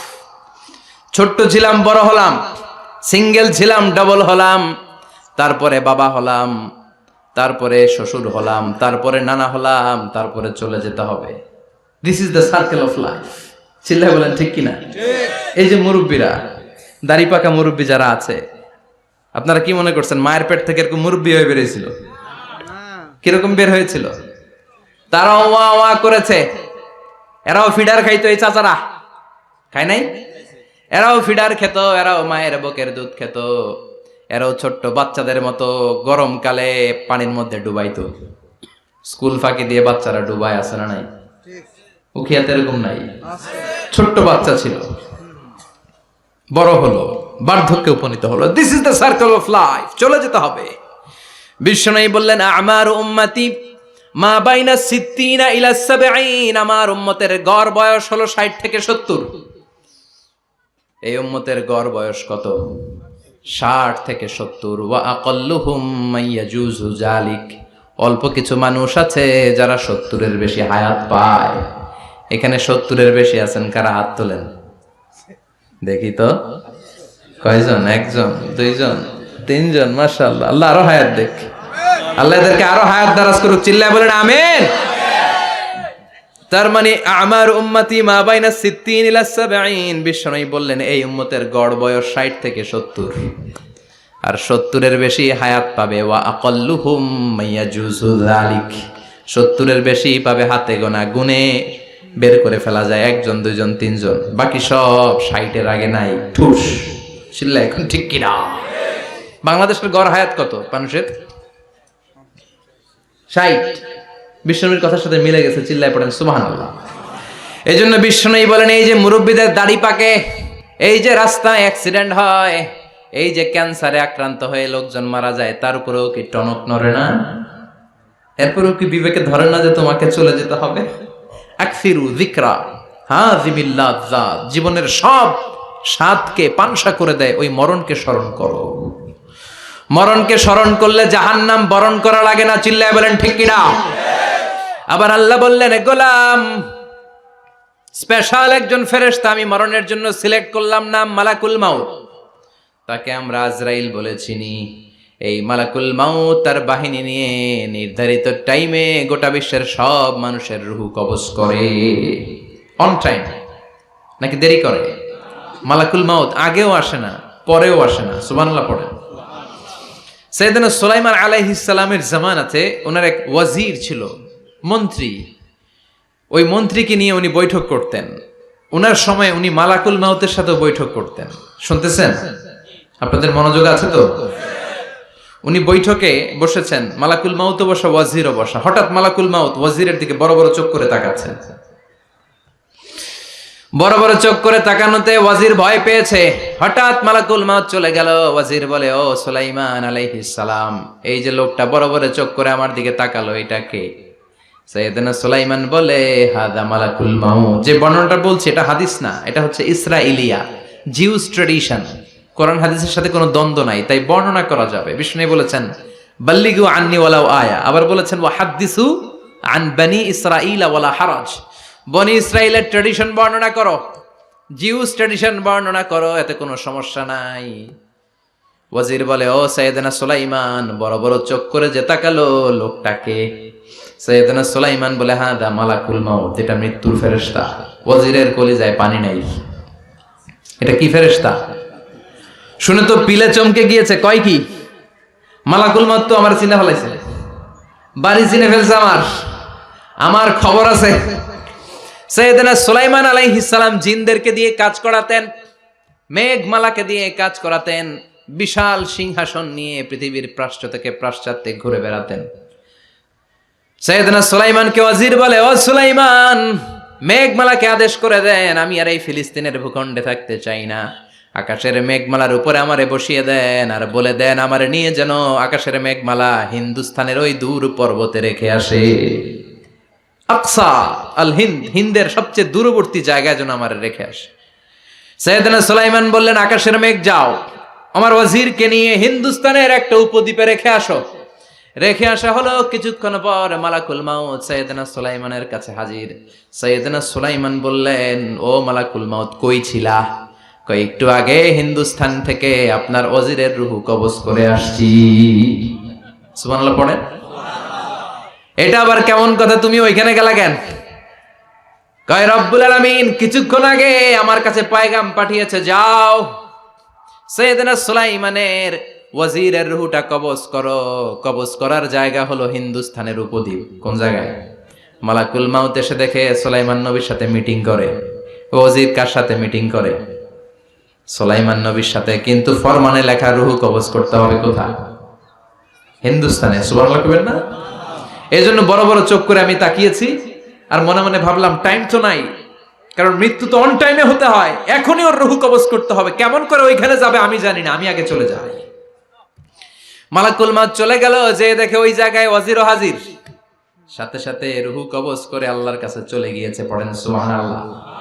এজন্য আল্লাহ বললেন মালাকুল মাউত আমি নির্ধারণ করে দিয়েছি, পৃথিবীর প্রতিটি মানুষ মালাকুল মাউতকে দেখবে, চাক্ষুষ দেখবে, ভালো হলেও দেখবে, খারাপ হলেও দেখবে। কার কথা?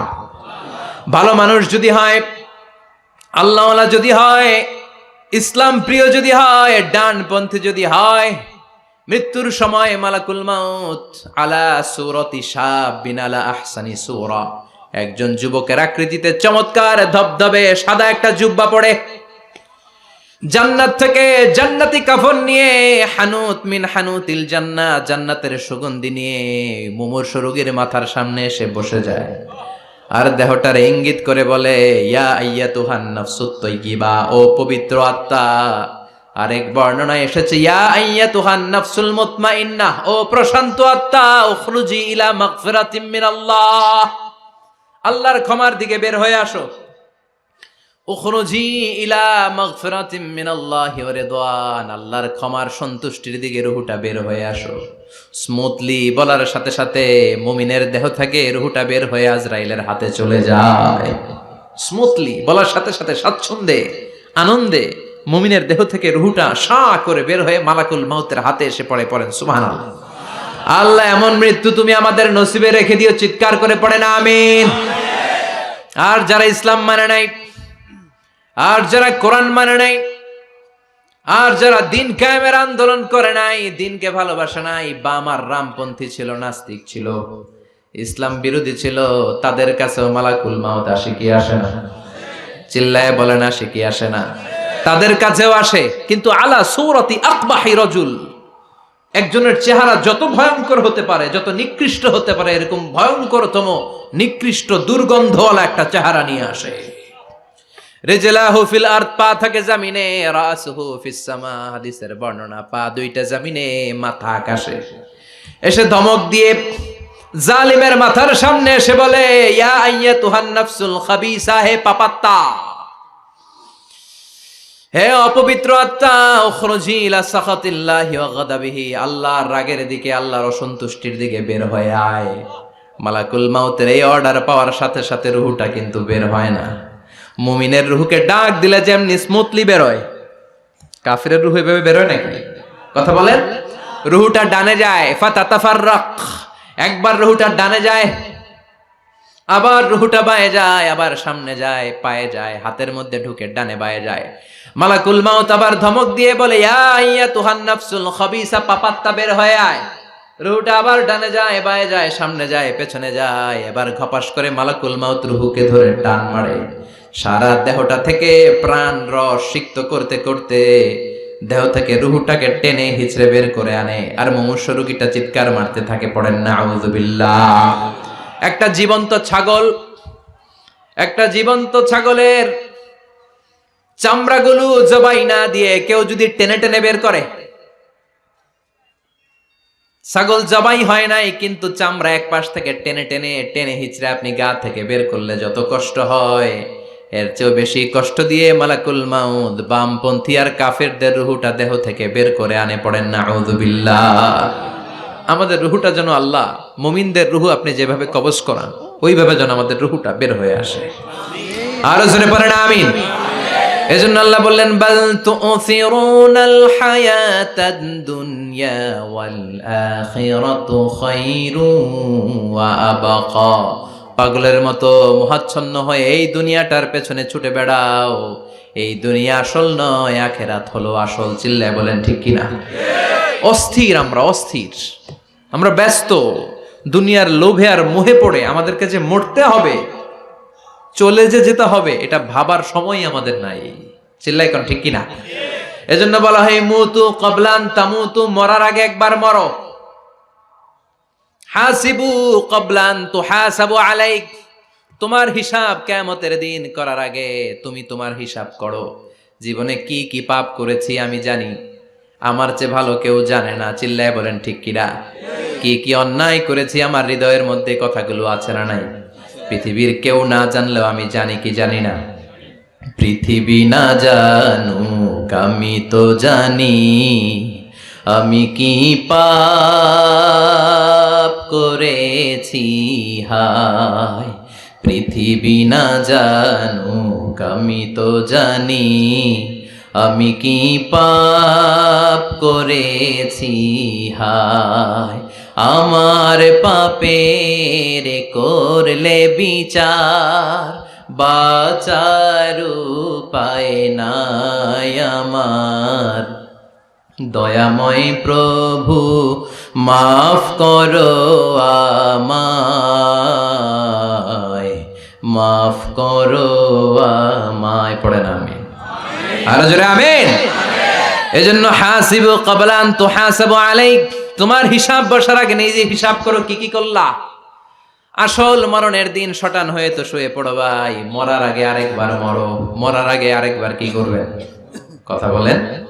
মরার আগে কি করতে হবে? হঠাৎ একদিন বিছানায় শটান হয়ে শুয়ে যান, চক্ষুটা বন্ধ করেন, ভাবেন মরে গিয়েছেন। এই তো মালাকুল মাউত চলে এসে রুহুটা নিয়ে গেল। আত্মীয় স্বজন চিৎকার চেঁচামেচি শুরু করে দিল, কান্নার রোল পড়ে গেল চারদিকে। মাইকের মধ্য দিয়ে, মসজিদের মাইকে অ্যানাউন্স হয়, অমুক এলাকার নিবাসী অমুক ভাই আমাদের মধ্যে দুনিয়ায় নাই, তার জানাজা হবে এশার নামাজের পর। সবাই এসে রুহের মাগফিরাত করেন। সবাই আপনারে দেখতে আসবে, কেঁদে কেঁদে লোকজন আপনারে কবর দিতে আসবে। চিল্লায় বলেন ঠিক কিনা? কেঁদে কেঁদে সবাই আসবে, দেখার জন্য আসবে। ছেলেগুলো কাঁদবে, স্ত্রী কাঁদবে, বাবা মা কাঁদবে, বন্ধু বান্ধব কাঁদবে। আর ঘরের মধ্যে রাখা হবে না। এবার আপনাকে গোসল দেওয়ার পালা। চক্ষু বন্ধ করে চিন্তার দরকার আছে না নাই? কথা বলেন। হঠাৎ করে, হঠাৎ করে শুনবি একদিন আমার মৃত্যুর খবর।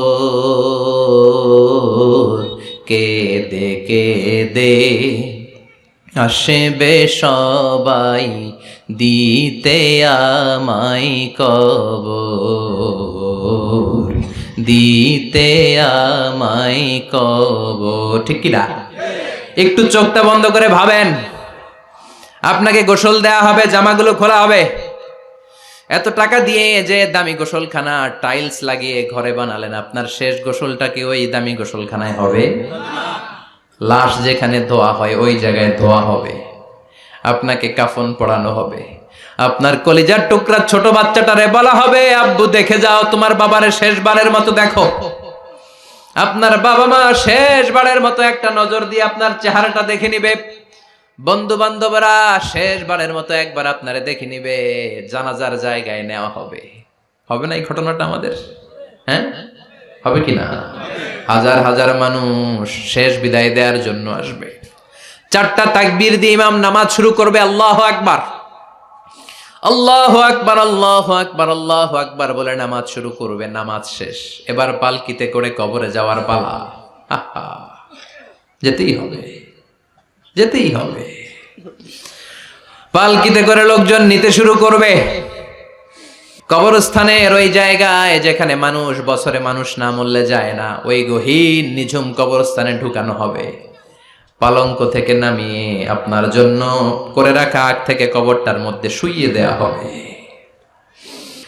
উপরে বাঁশ দিয়ে ছাউনি, শেষবারের মতো সবাই দেখে বাঁশের ছাউনির উপরে মাটি চাপা দিবে, ঠিক কিনা? চলে যাবে সবাই, কেউ নাই, অন্ধকার, শুধু অন্ধকার। এই অন্ধকার যেন শেষ হতে চায় না। এই ঘটনা ঘটবে না আমাদের? কথা বলেন, ঘটবে কিনা? এজন্য মরার আগে এগুলো চিন্তার দরকার আছে না নাই? মরার আগে আরেকবার মরার দরকার আছে না নাই? এজন্য রব্বুল আলামিন বলেন, বাল তুসিরুনাল হায়াতাদ দুনিয়া ওয়াল আখিরাতু খায়রুন ওয়া আবকা। এই দুনিয়ার জীবনটাকে তোমরা আসল জীবন মনে করো, এটা আসল জীবন নয়। আসল জীবন হলো কবরের জীবন। চিল্লায় বলেন ঠিক কিনা? আল্লাহ তোমার এই দুনিয়ায়, আল্লাহ তোমার এই দুনিয়ায় কেউ আসে কেউ চলে যায়, তবু তোমার ভয়ে কারো কাঁদে না হৃদয়। এই দুনিয়াতে আমার বদলে গেল মন, চারিদিকে দেখি শুধু সুখেরই স্বপন। ভাবলো না মন আল্লাহ ছাড়া,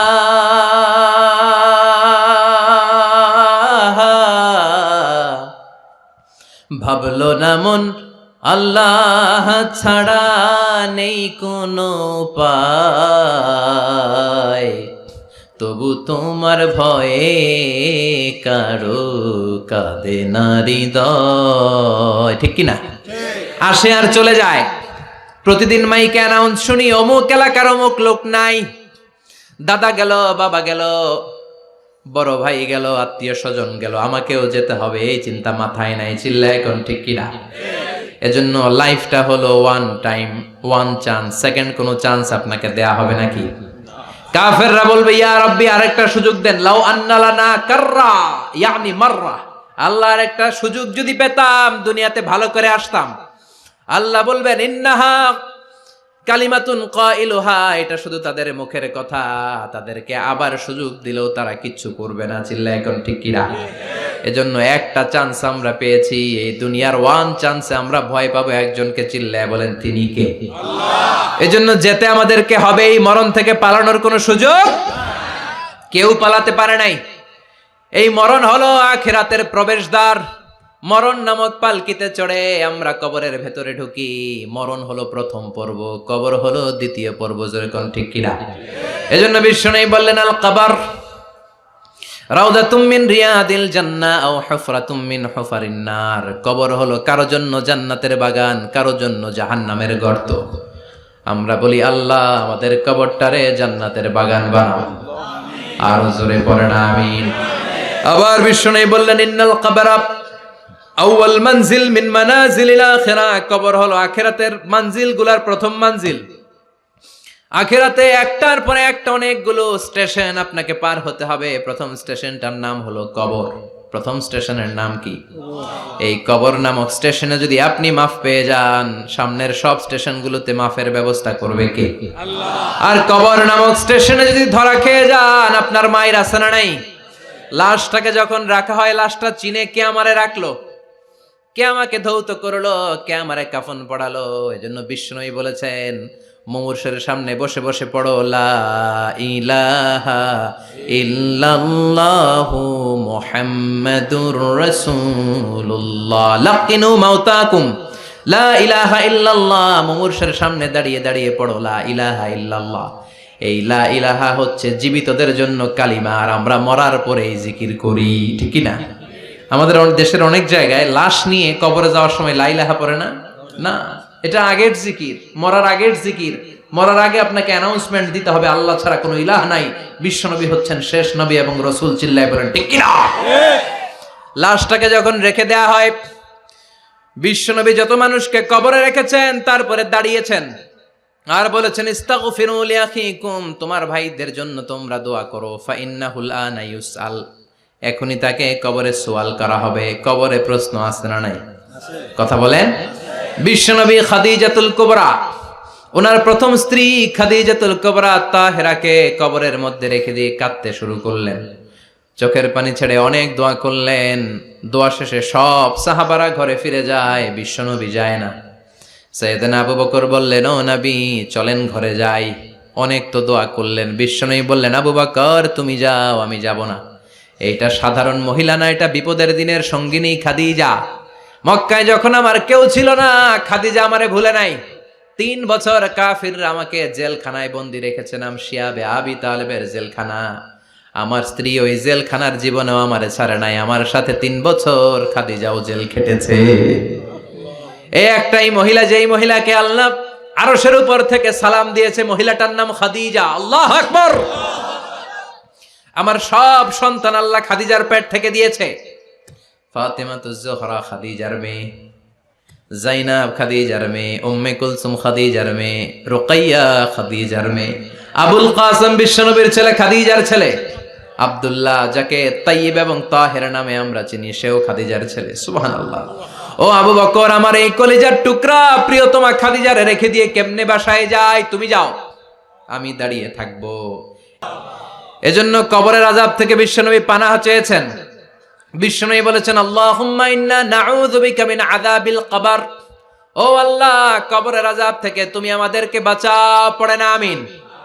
কবরে মুমিনদেরকে 4টা প্রশ্ন করা হবে, কাফিরদেরকে 3টা প্রশ্ন। চিৎকার করে বলেন, মুমিনের প্রশ্ন কয়টা? আর জোরে বলেন।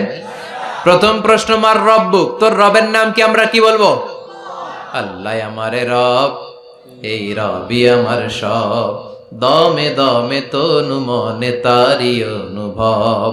আল্লাহ আমারে রব, এই রবি আমার সব। পড়েন আমিন। দ্বিতীয় প্রশ্ন, আমার দিন, উত্তর দিনের নাম কি? ধর্মের নাম কি? তৃতীয় প্রশ্ন, মান হাযার রাজুল, এই লোকটাকে কে? আমরা বলবো মুহাম্মদ সাল্লাল্লাহু। 3টা প্রশ্নের উত্তর যখন আপনি কবরে করে দিতে পারবেন, অতিরিক্ত একটা প্রশ্ন, ওয়ামা ইলমুক, এই যে 3টা প্রশ্নের উত্তর পাল্লা, কেমন করে উত্তর জানলা? কোত্থেকে শিখেছো? নকল করে আনছো কাফনের কাপড়ে? পরীক্ষার হলে নকল আছে না নাই? হাতে নকল আছে না? পায়ে নকল, মুজার ভিতরে নকল আছে না নাই? মোবাইলে নকল আছে না নাই? নকল থেকে আল্লাহ তুমি বাঁচাও। আরো আস্তে কোন আমিন। কিভাবে জানলা? কেমন করে 3টা প্রশ্নের উত্তর শিখলা? What is the source of your knowledge? তথ্যসূত্র কি? আপনাকে বলতে হবে, আমি যেই কিতাবটা থেকে শিখেছি কিতাবটার নাম কি? চিল্লায় বলেন কি নাম? এই কিতাবটা হলো কোরআন। আপনাকে বলতে হবে, কোরআন থেকে আমি শিখেছি, বিশ্বনবীর হাদিস থেকে আমি শিখেছি। 4টা প্রশ্নের উত্তর যখন পারবেন, ফেরেশতারা বলবে, আহলান সাহালান, খুশ আমদেদ, কংগ্রেচুলেশন, বাহ বাহ, তুমি তো চমৎকার পেরেছো। ফায়ুফসাহু লাহু কবরুহু 70 যিরাআন, মুমিন বান্দার কবরটা 70 হাত লম্বা করে দেয়া হবে। ইফতাহু লাহু বাবুন ইলাল জান্নাহ, জান্নাতের দিকে তার কবর থেকে একটা দরজা বানিয়ে দেয়া হবে। জান্নাতের সুঘ্রাণ ঠান্ডা বাতাস এসে তার কবরের ভিতরে ঢুকতে শুরু করবে। ইউলবাসু লিবাস মিন আহলিল জান্নাত, জান্নাতীদের পোশাক তার গায়ের মধ্যে পরিয়ে দেয়া হবে। আল্লাহু আকবার। আর বলা হবে নাম কানাউমিল আরুস, বাসর রাতে বর যেমনি কনেকে নিয়ে ঘুমিয়ে যায়, তুমিও একটা ঘুম দাও। আলহামদুলিল্লাহ পড়ে। মুমিন বান্দা আনন্দের একটা ঘুম দিবে। ইসরাফিলের সিংগার আওয়াজ ছাড়া পৃথিবীর কোনো কিছুই তার আগে এই ঘুম ভাঙতে পারবে না। আল্লাহ আমরাও যেন সেদিন কবর একটা মজার ঘুম দিতে পারি, তুমি তৌফিক দাও। জোরে পড়েন আমিন। এবার বামপন্থী নাস্তিক আর কাফেরদের পালা, ইসলাম বিদ্বেষীদের পালা, আলেম ওলামাদের শত্রুদের পালা, ইসলামকে যারা বিজয়ী শক্তি হিসেবে মানতে পারে নাই তাদের পালা। চিল্লায় এখন ঠিক কিনা? ওদেরকেও একই প্রশ্ন, রব কে? ওরা বলবে আমি জানি না। আমাদের উত্তর আল্লাহ। ওরা বলবে আমি কিচ্ছু জানি না, আমি সব ভুলে গেছি, আমার মাফ করে দেন, আমি কিছুই জানি না। তবে আমি ইসলাম বিরোধীদের সাথে চলতাম, যারা ইসলাম রে বাস দিত আমি তাদের সাথে স্লোগান দিতাম। এরকম ডাকাইত আছে না নাই? দ্বিতীয় প্রশ্ন, মা দিন, ও তোমার ধর্মের নাম কি?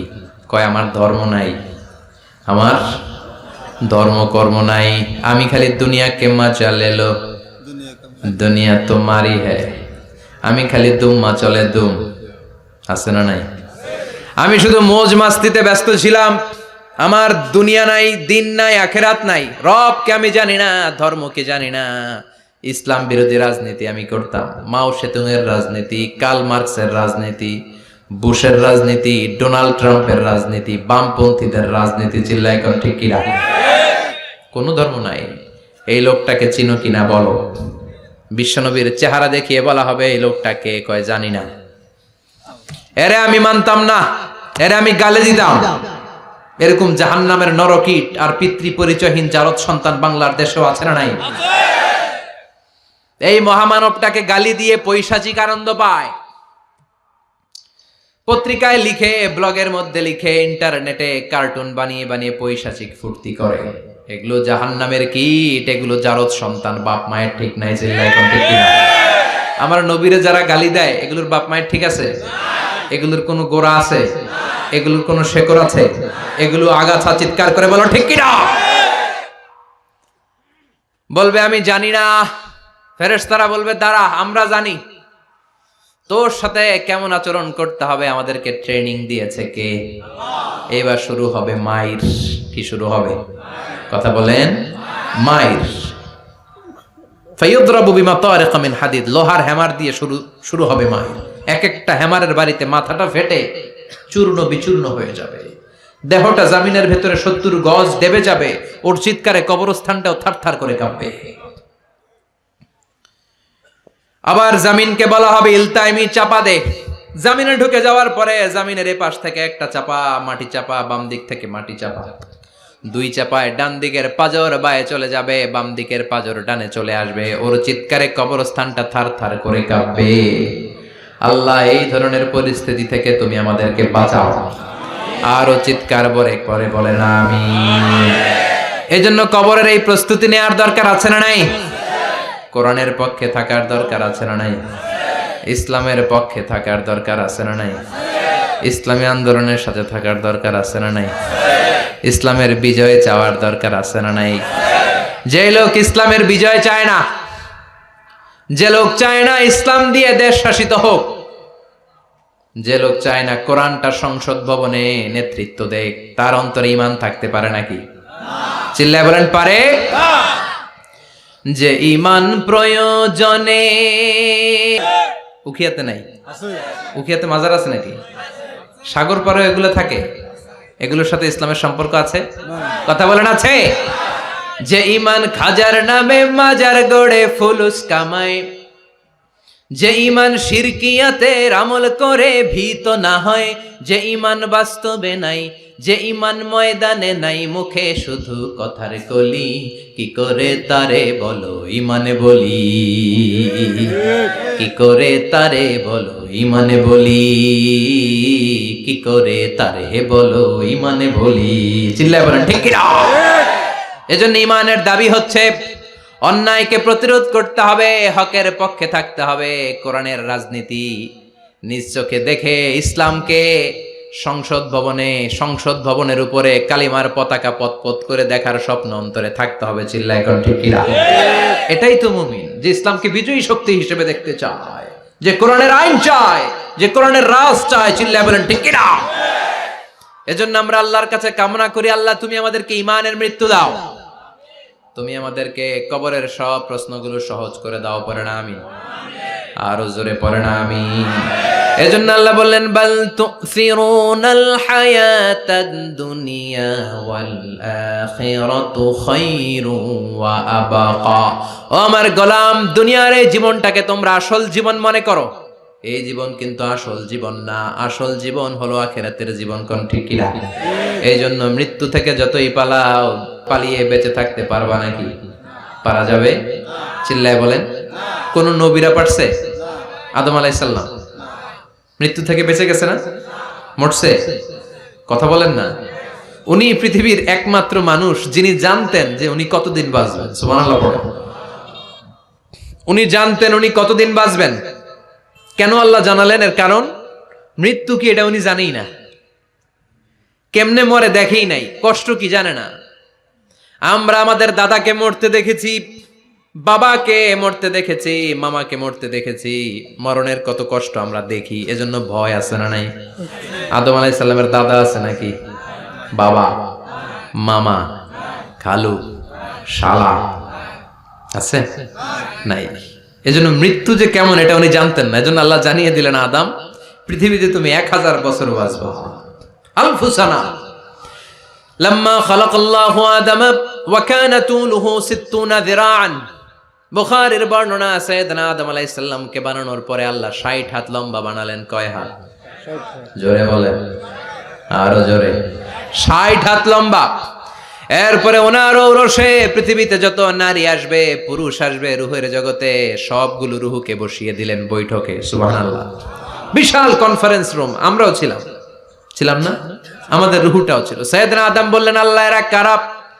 আল্লাহ বললেন, আদম এগুলো সব তোমার সন্তান। সাইয়েদনা আদম অবাক দৃষ্টিতে, অপলক নয়নে নিজের সন্তানদের রূহগুলো দেখতেছিলেন। দেখতে দেখতে হঠাৎ একটা রূহকে ভালো লেগে গেল। বললেন, আল্লাহ এটা কার রূহ? আল্লাহ বললেন, এটা দাউদ আলাইহিস সালামের রূহ। পড়েন সুবহানাল্লাহ। আল্লাহ এটাকে দেখতে বড় ভালো লাগে, কার রূহ? এটা তোমার ছেলে নবী হবে, নবী দাউদের রূহ। কাম উমরু, আল্লাহ দুনিয়াতে সে কয়দিন বাঁচবে? আল্লাহ বললেন, 40 সানা, 40 বছর। কয় বছর? সবাই বলেন কয় বছর? 40 বছর। সাইয়েদনা আদম বললেন, মাবুদ আমার এত সুন্দর কলিজার টুকরা সন্তান দাউদ আলাইহিস সালামকে দুনিয়াতে মাত্র 40 বছর আপনি কেন দিলেন? আল্লাহ প্রথম মানুষ এবং নবী হিসেবে আপনার কাছে ফরিয়াদ করি, আমার ছেলে দাউদের বয়স বাড়ায়া দেন। আল্লাহ কয় না, হাদা কদ কুতিবা, এটা লেখা হয়ে গেছে। রুফিআতিল আকলাম ওয়া জাফফাতিস সুহুফ, লিখে ফেলছি, কালি শুকায় গেছে, এটা চেঞ্জ করা যাবে? সাইয়েদনা আদম বললেন, আল্লাহ আমি বাঁচমু কয় বছর? কয় তুমি থাকবা কয় বছর? আলফুসানা, 1000 বছর। মনে আছে? আল্লাহ আমার 1000 বছরের দরকার নাই, আমি আমার 1000 বছর থেকে 60 বছর আমার ছেলে দাউদরে আমি দিয়ে দিলাম। আদম আলাইহিস সালামের 1000 বছর থেকে 60 বছর যদি দান করে দেয়, ওনার আর কত রইল? 940। আর 60 বছর যদি দাউদ নবীর 40 বছরের সাথে যোগ দেয়া হয়, উনি পেলেন কয় বছর? 100। সাইয়েদনা আদম পৃথিবীতে আসলেন, এসে থাকতে শুরু করলেন। দিন গড়িয়ে রাত আসে, মাস গড়িয়ে বছর আসে, বছর যায় বছর আসে। ঠিক 940 বছর পর মালাকুল মাউত আদম আলাইহিস সালামের কাছে আসলেন। বললেন, আনা মালাকুল মাউত উকিলা বিকুম, আপনাদের জন্য আল্লাহ আমাকে বানিয়েছে রূহ কবজ করতে। ও আদম, আবুল বাশার, পৃথিবীর প্রথম মানব, প্রথম নবী, আপনার সময় শেষ, রেডি হন। কি হন? খেলা শুরু হবে, এখনই রূহ কবজ করে নিয়ে যাব। সাইয়েদনা আদম বলে, এখন আসছো কেন? আমার আরো 60 বছর বাকি আছে। মালাকুল মাউত বলে, না, আপনি রূহের জগতে আল্লাহর কাছে আপনার সন্তান দাউদকে কয় বছর দিয়েছিলেন?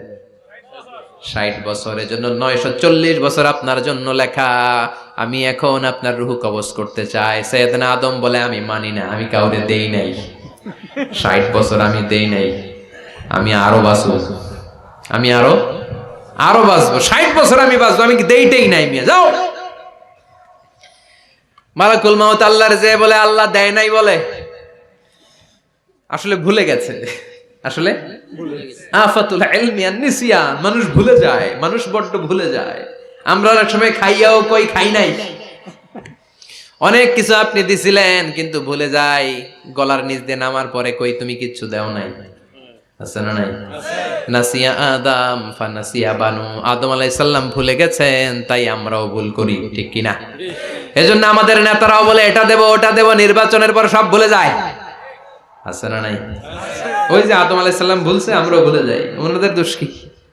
ভুলে যায়, বেমালুম ভুলে যায়।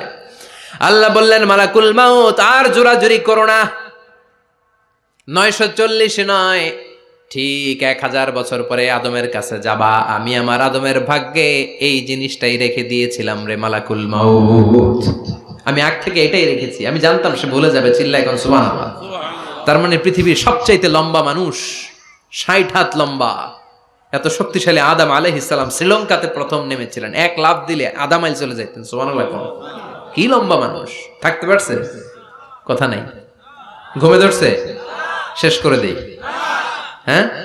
আরো কয়েক মিনিট চলবে? চলবে চলবে। তাকবীর দেন, লিল্লাহি তাকবীর।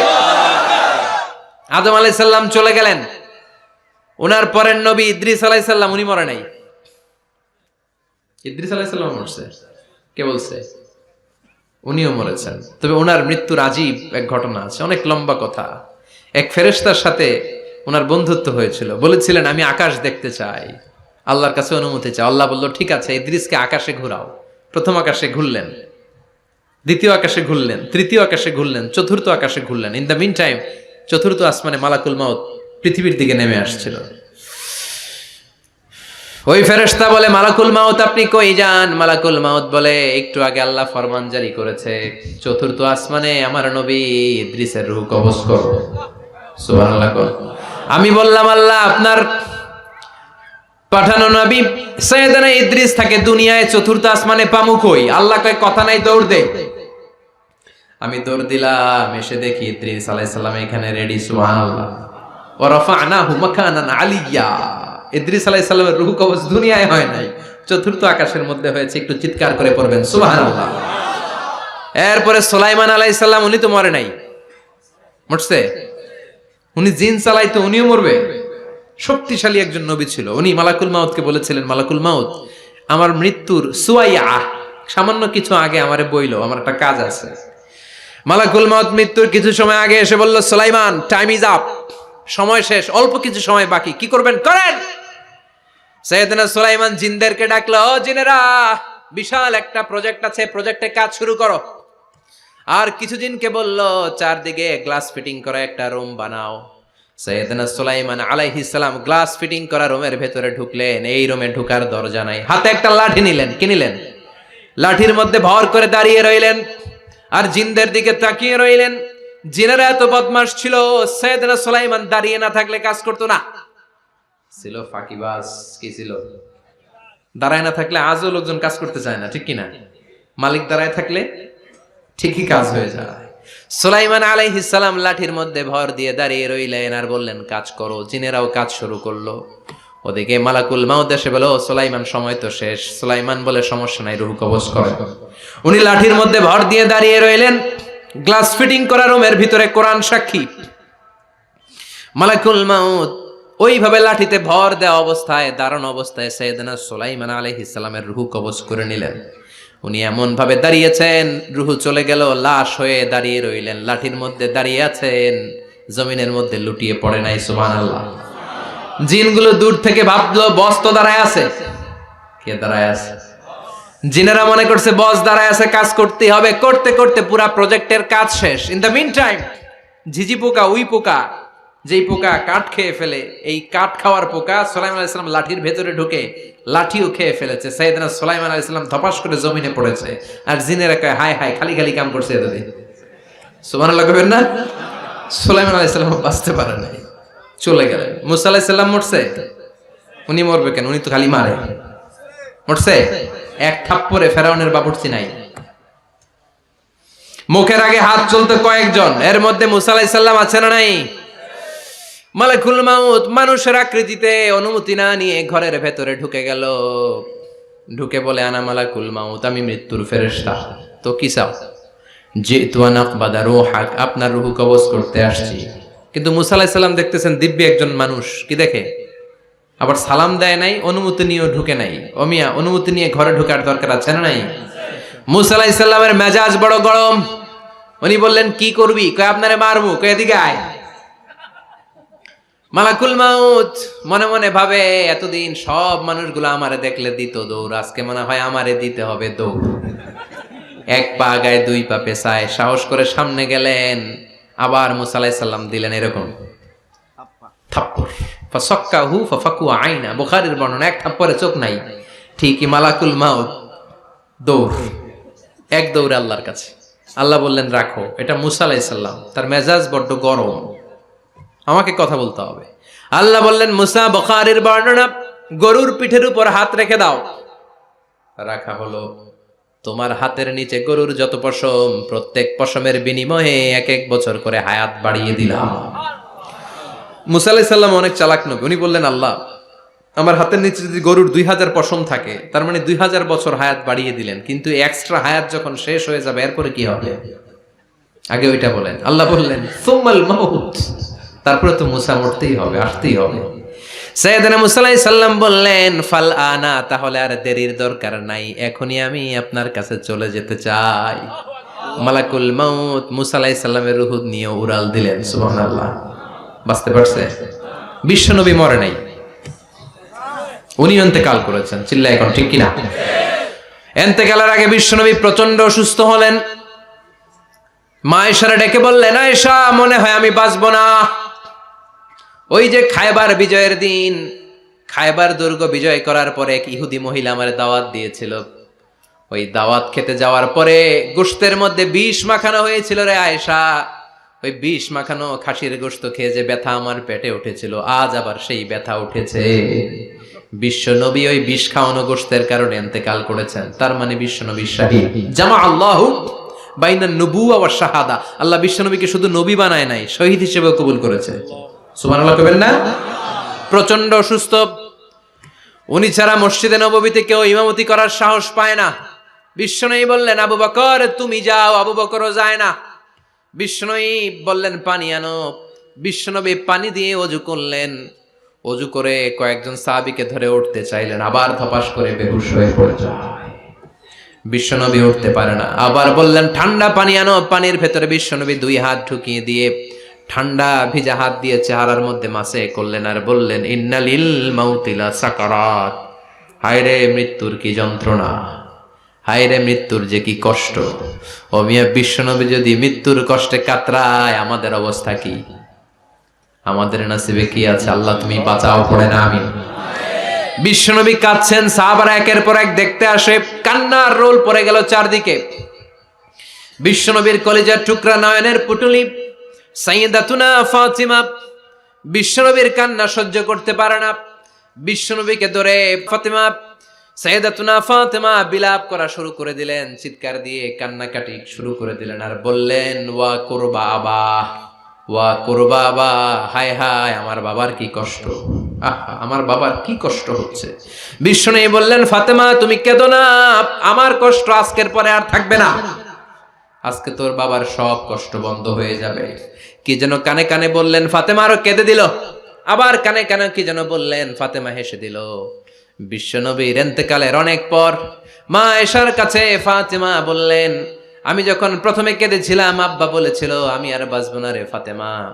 আবার কানে কানে একটা কথা বলার পরে হেসেছিলাম, আব্বা বলেছিল আমার পরে আমার পরিবার বর্গের মধ্য থেকে সর্বপ্রথম তোমার সাথে আমার দেখা হয়ে যাবে রে ফাতেমা।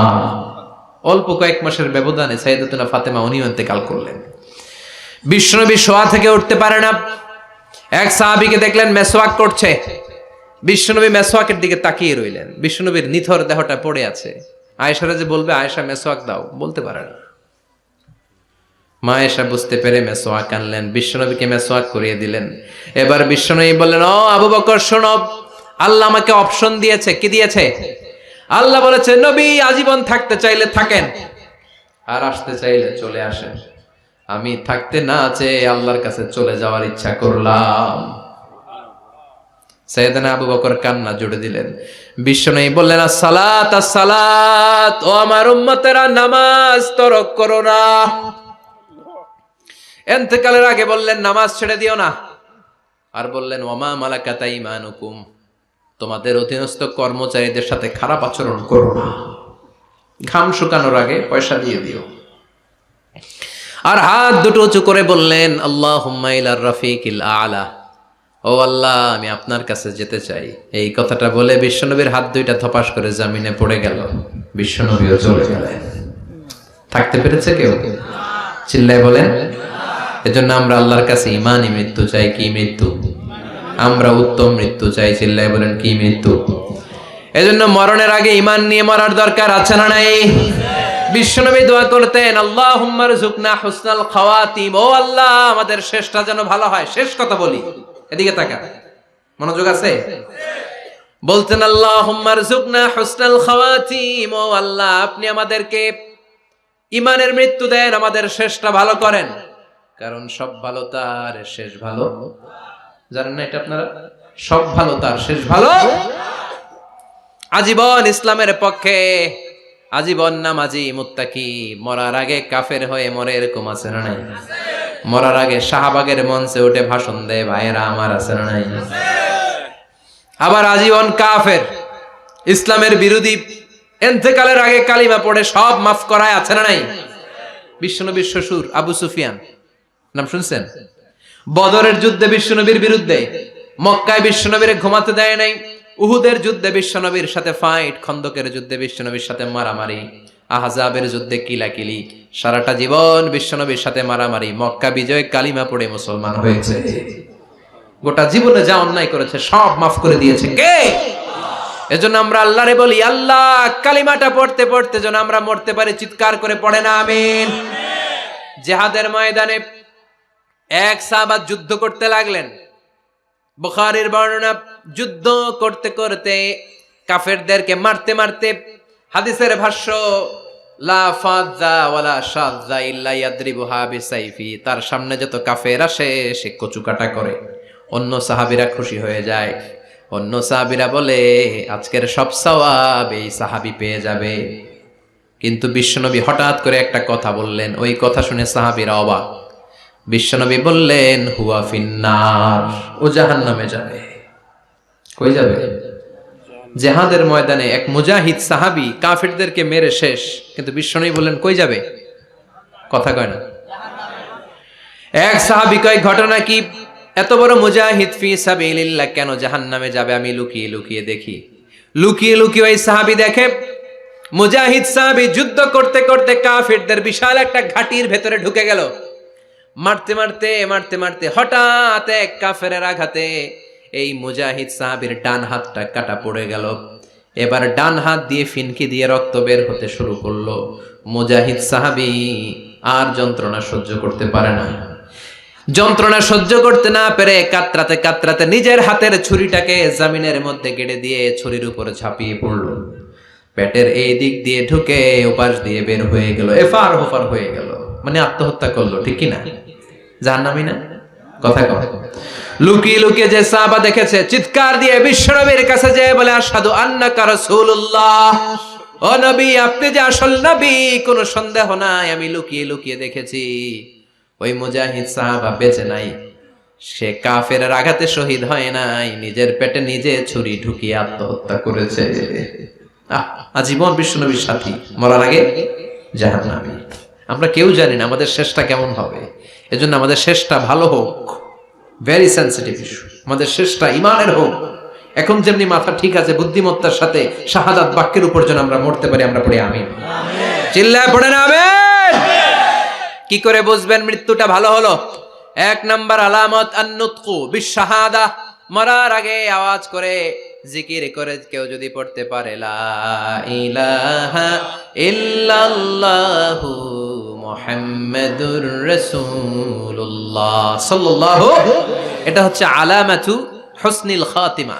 আপনার মৃত্যুটা যে ভালো মৃত্যু হয়েছে এটার আলামত। কি মৃত্যু? সবাই বলেন ভালো মৃত্যু আমরা চাই কি চাই না? ভালো মৃত্যুর এক নাম্বার আলামত কালিমা পড়ে যদি মরতে পারে। বিশ্বনবী বলেন, মান কানা আখিরু কালামিহি লা ইলাহা ইল্লাল্লাহ, যে ব্যক্তির সর্বশেষ কথাটা হবে, বাক্যটা হবে লা ইলাহা ইল্লাল্লাহ, দাখালাল জান্নাহ, সে জান্নাতি হয়ে যাবে। সুবহানাল্লাহ পড়েন। এরপরে বিশ্বনবী বললেন, আল মুমিনু ইয়ামুতু বিজাবি ইরকিল জাবিন, মুমিন যখন মারা যায় তার কপাল ঘেমে যায়। সুবহানাল্লাহ পড়েন। হাত ঘামে না, পা ঘামে না, মুমিনের কপাল ঘামে। সুবহানাল্লাহ। এজন্য কেউ মারা গেলে কপালের মধ্যে হাত দিবেন, দেখবেন ওই ঘামের মধ্যে একটা জান্নাতি ঘ্রাণ আছে। সুবহানাল্লাহ। আল্লাহ, আমরা যখন মরে যাব আমাদের কপালটা যেন এরকম ঘেমে যায়। আমিন পড়েন, আর জোরে আমিন। আল মুমিনু ইয়ামুতু বিআরাকিল জাবিন, মুমিন মারা গেলে তার কপাল ঘামে। কপাল ঘামলে বুঝতে হবে এটা ভালো মৃত্যু, ইমানি মৃত্যু। চিল্লাই বলেন ঠিক কিনা? এরপরে বিশ্বনবী বললেন, ফি লাইলাতিল জুমা, জুমার রাতে যদি মরে, আও ফি শাহরি রমাদান, কিংবা রমজান মাসে যদি মরে, আও ফি সাফারিল হজ, কিংবা হজের সফরে যদি মরে। বাংলার জমিন থেকে অনেক হাজিরা হজ করতে যায়, অনেকে ওইখানে যে আরাফাতের ময়দানেও মারা যায়, এরকম হাজি আছে না নাই? খুশনসিব, এটা খুশনসিব। আলহামদুলিল্লাহ পড়েন। এরপরে বিশ্বনবী বললেন, মাউতু শাহাদা, আল্লাহর রাস্তায় জিহাদ করে কালেমার বাণীকে উপরে তুলে ধরার জন্য কেউ যদি শাহাদাতের বাণী, শাহাদাতের পেয়ালা পান করে, শাহাদাতের মৃত্যুর চাইতে ভালো মৃত্যু আর হতে পারে? শাহাদাতের মৃত্যুর চাইতে শ্রেষ্ঠ মৃত্যু আছে নাকি? কথা বলেন। আমরা শহীদ হতে চাই কি চাই না?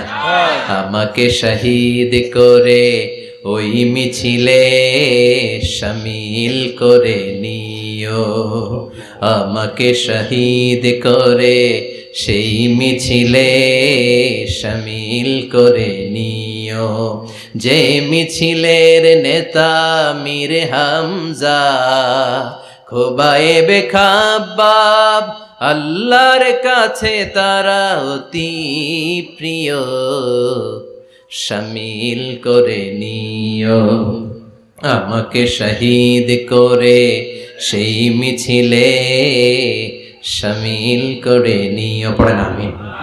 শাহাদাতের তামান্না যেই মুমিনের অন্তর নাই, অন্তরের ভেতরে নাই, ওই লোক কি মুমিন হতে পারে নাকি? মান সাআলাল্লাহ শাহাদা, বিশ্বনবী ফরমান, যে ব্যক্তি আল্লাহর কাছে শাহাদাতের মৃত্যু চায়, বাল্লাগাহুল্লাহু মানাজিলাশ শুহাদা ওয়া ইন মাতা আলা ফিরাশিহি, কেউ যদি আল্লাহর কাছে শাহাদাত অন্তর থেকে কামনা করে, রব্বুল আলামিন ওই ব্যক্তিকে শাহাদাতের মর্যাদায় নিয়ে যাবেন, যদিও সে বিছানায় পড়ে পড়ে মারা যায়। বিছানায় পড়ে মারা গেছেন, কিন্তু অন্তরে কামনা ছিল, আল্লাহ আমারে তুমি শাহিদ হিসেবে কবুল করো। শাহিদদের কাতারে আপনারা দাঁড় করায় দিবে কে? ওমরে ফারুক বলতেন, আল্লাহুম্মা রযুকনা শাহাদাতান ফি সাবিলিক, ও আল্লাহ আপনি আমারে আপনার রাস্তায় শহীদ হিসেবে কবুল করেন। ওয়ারযুক মাউতি ফি হারামি রাসূলিক, পৃথিবীর কোন শহরে মরতে চাই না, বিশ্বনবীর শহরে মদিনা শহরে আমার মৃত্যু কবুল করেন। আমিন। ওমরে ফারুক কই মরছে? কথা কও। ফজরের জামাতে ইমামতি করতে গিয়েছেন। মাওলাল মুগীরা আবু লুলু আল মাজুসি, মাওলাল মুগীরার আঘাতে অ্যাসাসিনেটেড বাই মুগীরা, স্টেবিং করেছে। এখানে তিনটা আঘাত করেছে, একটা এখানে, একটা পাজরে, একটা নাভির মধ্যে, নাভি কেটে দুই ভাগ। ওনাকে খাবার দেয়া হলো নাবিজ, দুধ মাখানো নাবিজ। ওই নাবিজের দুধ নাভি দিয়ে বের হয়ে যায়। উনি বললেন, কে মেরেছে আমাকে? বলল, অগ্নি উপাসক। শুকরিয়া করে বললেন, আল্লাহ আমারে কোনো মুসলিম মারে নাই, কোনো মুমিন মারে নাই। উনি বেহুশ ছিলেন, হুশ ফিরে সবাই রে বললেন, আসল্লান নাস, ফজরের যেই নামাজটা আমার ইমামতিতে শুরু হয়েছে, এক রাকাতের পর আমাকে মারা হলো। এবার আমাকে বলো, আমার নেতৃত্বে যে নামাজটা শুরু হয়েছে, নামাজটা ঠিক মতো হয়েছে কিনা? সুবহানাল্লাহ। আমারে কে মারলো? কে তোমাদের খলিফা হবে? কি হবে আমার আব্দুর রহমানের, আব্দুল্লাহর? এগুলো নাই। প্রথম কথা ছিল মানুষরা নামাজটা পড়েছে কিনা। সুবহানাল্লাহ।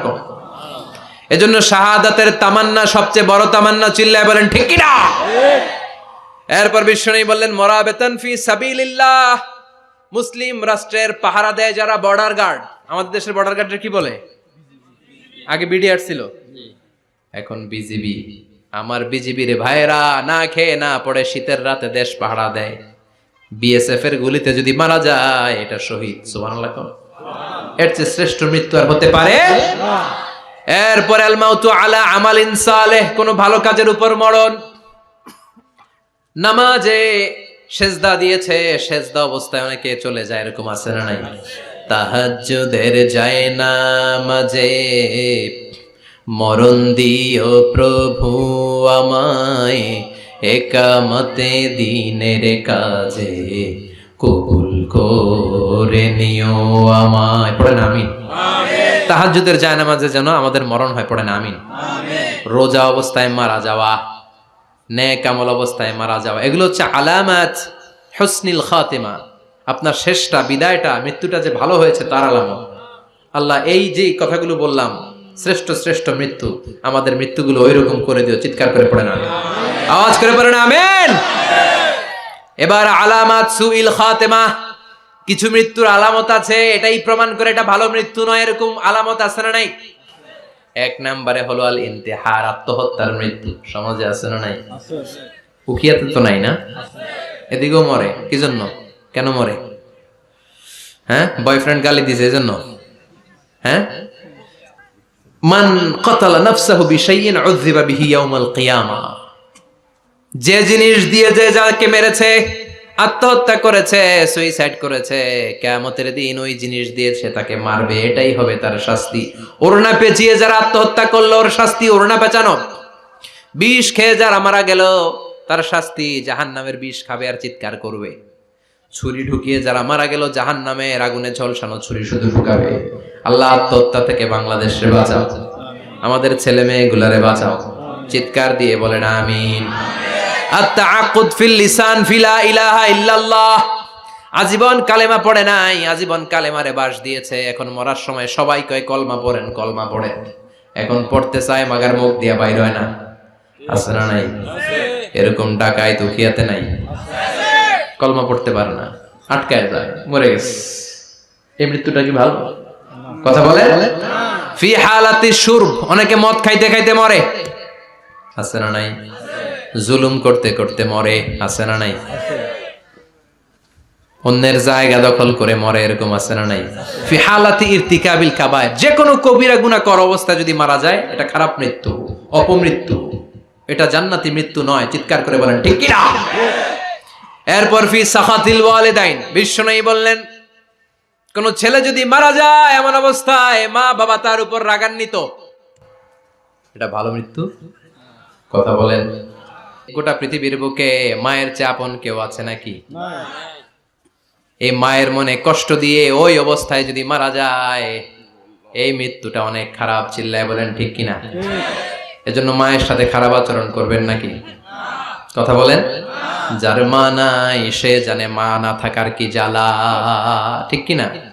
যখন রাত্রি নিঝুম, এই চোখে ঘুম, একলা শুধু ঘরে, তোমায় মনে পড়ে মাগো, তোমায় মনে পড়ে। যখন রাত্রি নিঝুম, এই চোখে ঘুম, একলা শুধু ঘরে, তোমায় মনে পড়ে মাগো, তোমায় মনে পড়ে। এজন্য মায়ের দোয়া সবচেয়ে বড় দোয়া। মা রেগে আছে, মা বদদোয়া দিয়েছে, বাবা বদদোয়া দিয়েছে, বাবা আপনার উপর অসন্তুষ্ট, ওই অবস্থায় ছেলে মরলে এটা কি ভালো মৃত্যু? এরপরে স্বামী যদি নাখোশ থাকে স্ত্রীর উপর, স্বামী যদি স্ত্রীর উপর রেগে থাকে, অসন্তুষ্ট থাকে, ওই অবস্থায় স্ত্রী যদি মারা যায়, এটাও খারাপ মৃত্যু। চিল্লায় বলেন, এটাও খারাপ মৃত্যু। এরপরে লাউ ফারিহাল মুসলিমুনা বিমাউতি, কোন লোক মারা গেলে যদি এলাকার মুসলমানরা খুশি হয়, এটা কি ভালো মৃত্যু নাকি? কোন লোক মারা গেলে এলাকার মুসলমানরা যদি আল্লাহর শুকরিয়া করে, এটা কি ভালো মৃত্যু নাকি? আমরা কি ভালো মৃত্যু চাই নাকি খারাপ? আমরা শাহাদাতি মৃত্যু চাই, ঈমানের মৃত্যু চাই। পড়েন আমিন। এজন্য রব্বুল আলামিন বলেন, বাল তুসিরুনাল হায়াতাদ দুনিয়া ওয়াল আখিরাতু খায়রুন ওয়া আবকা।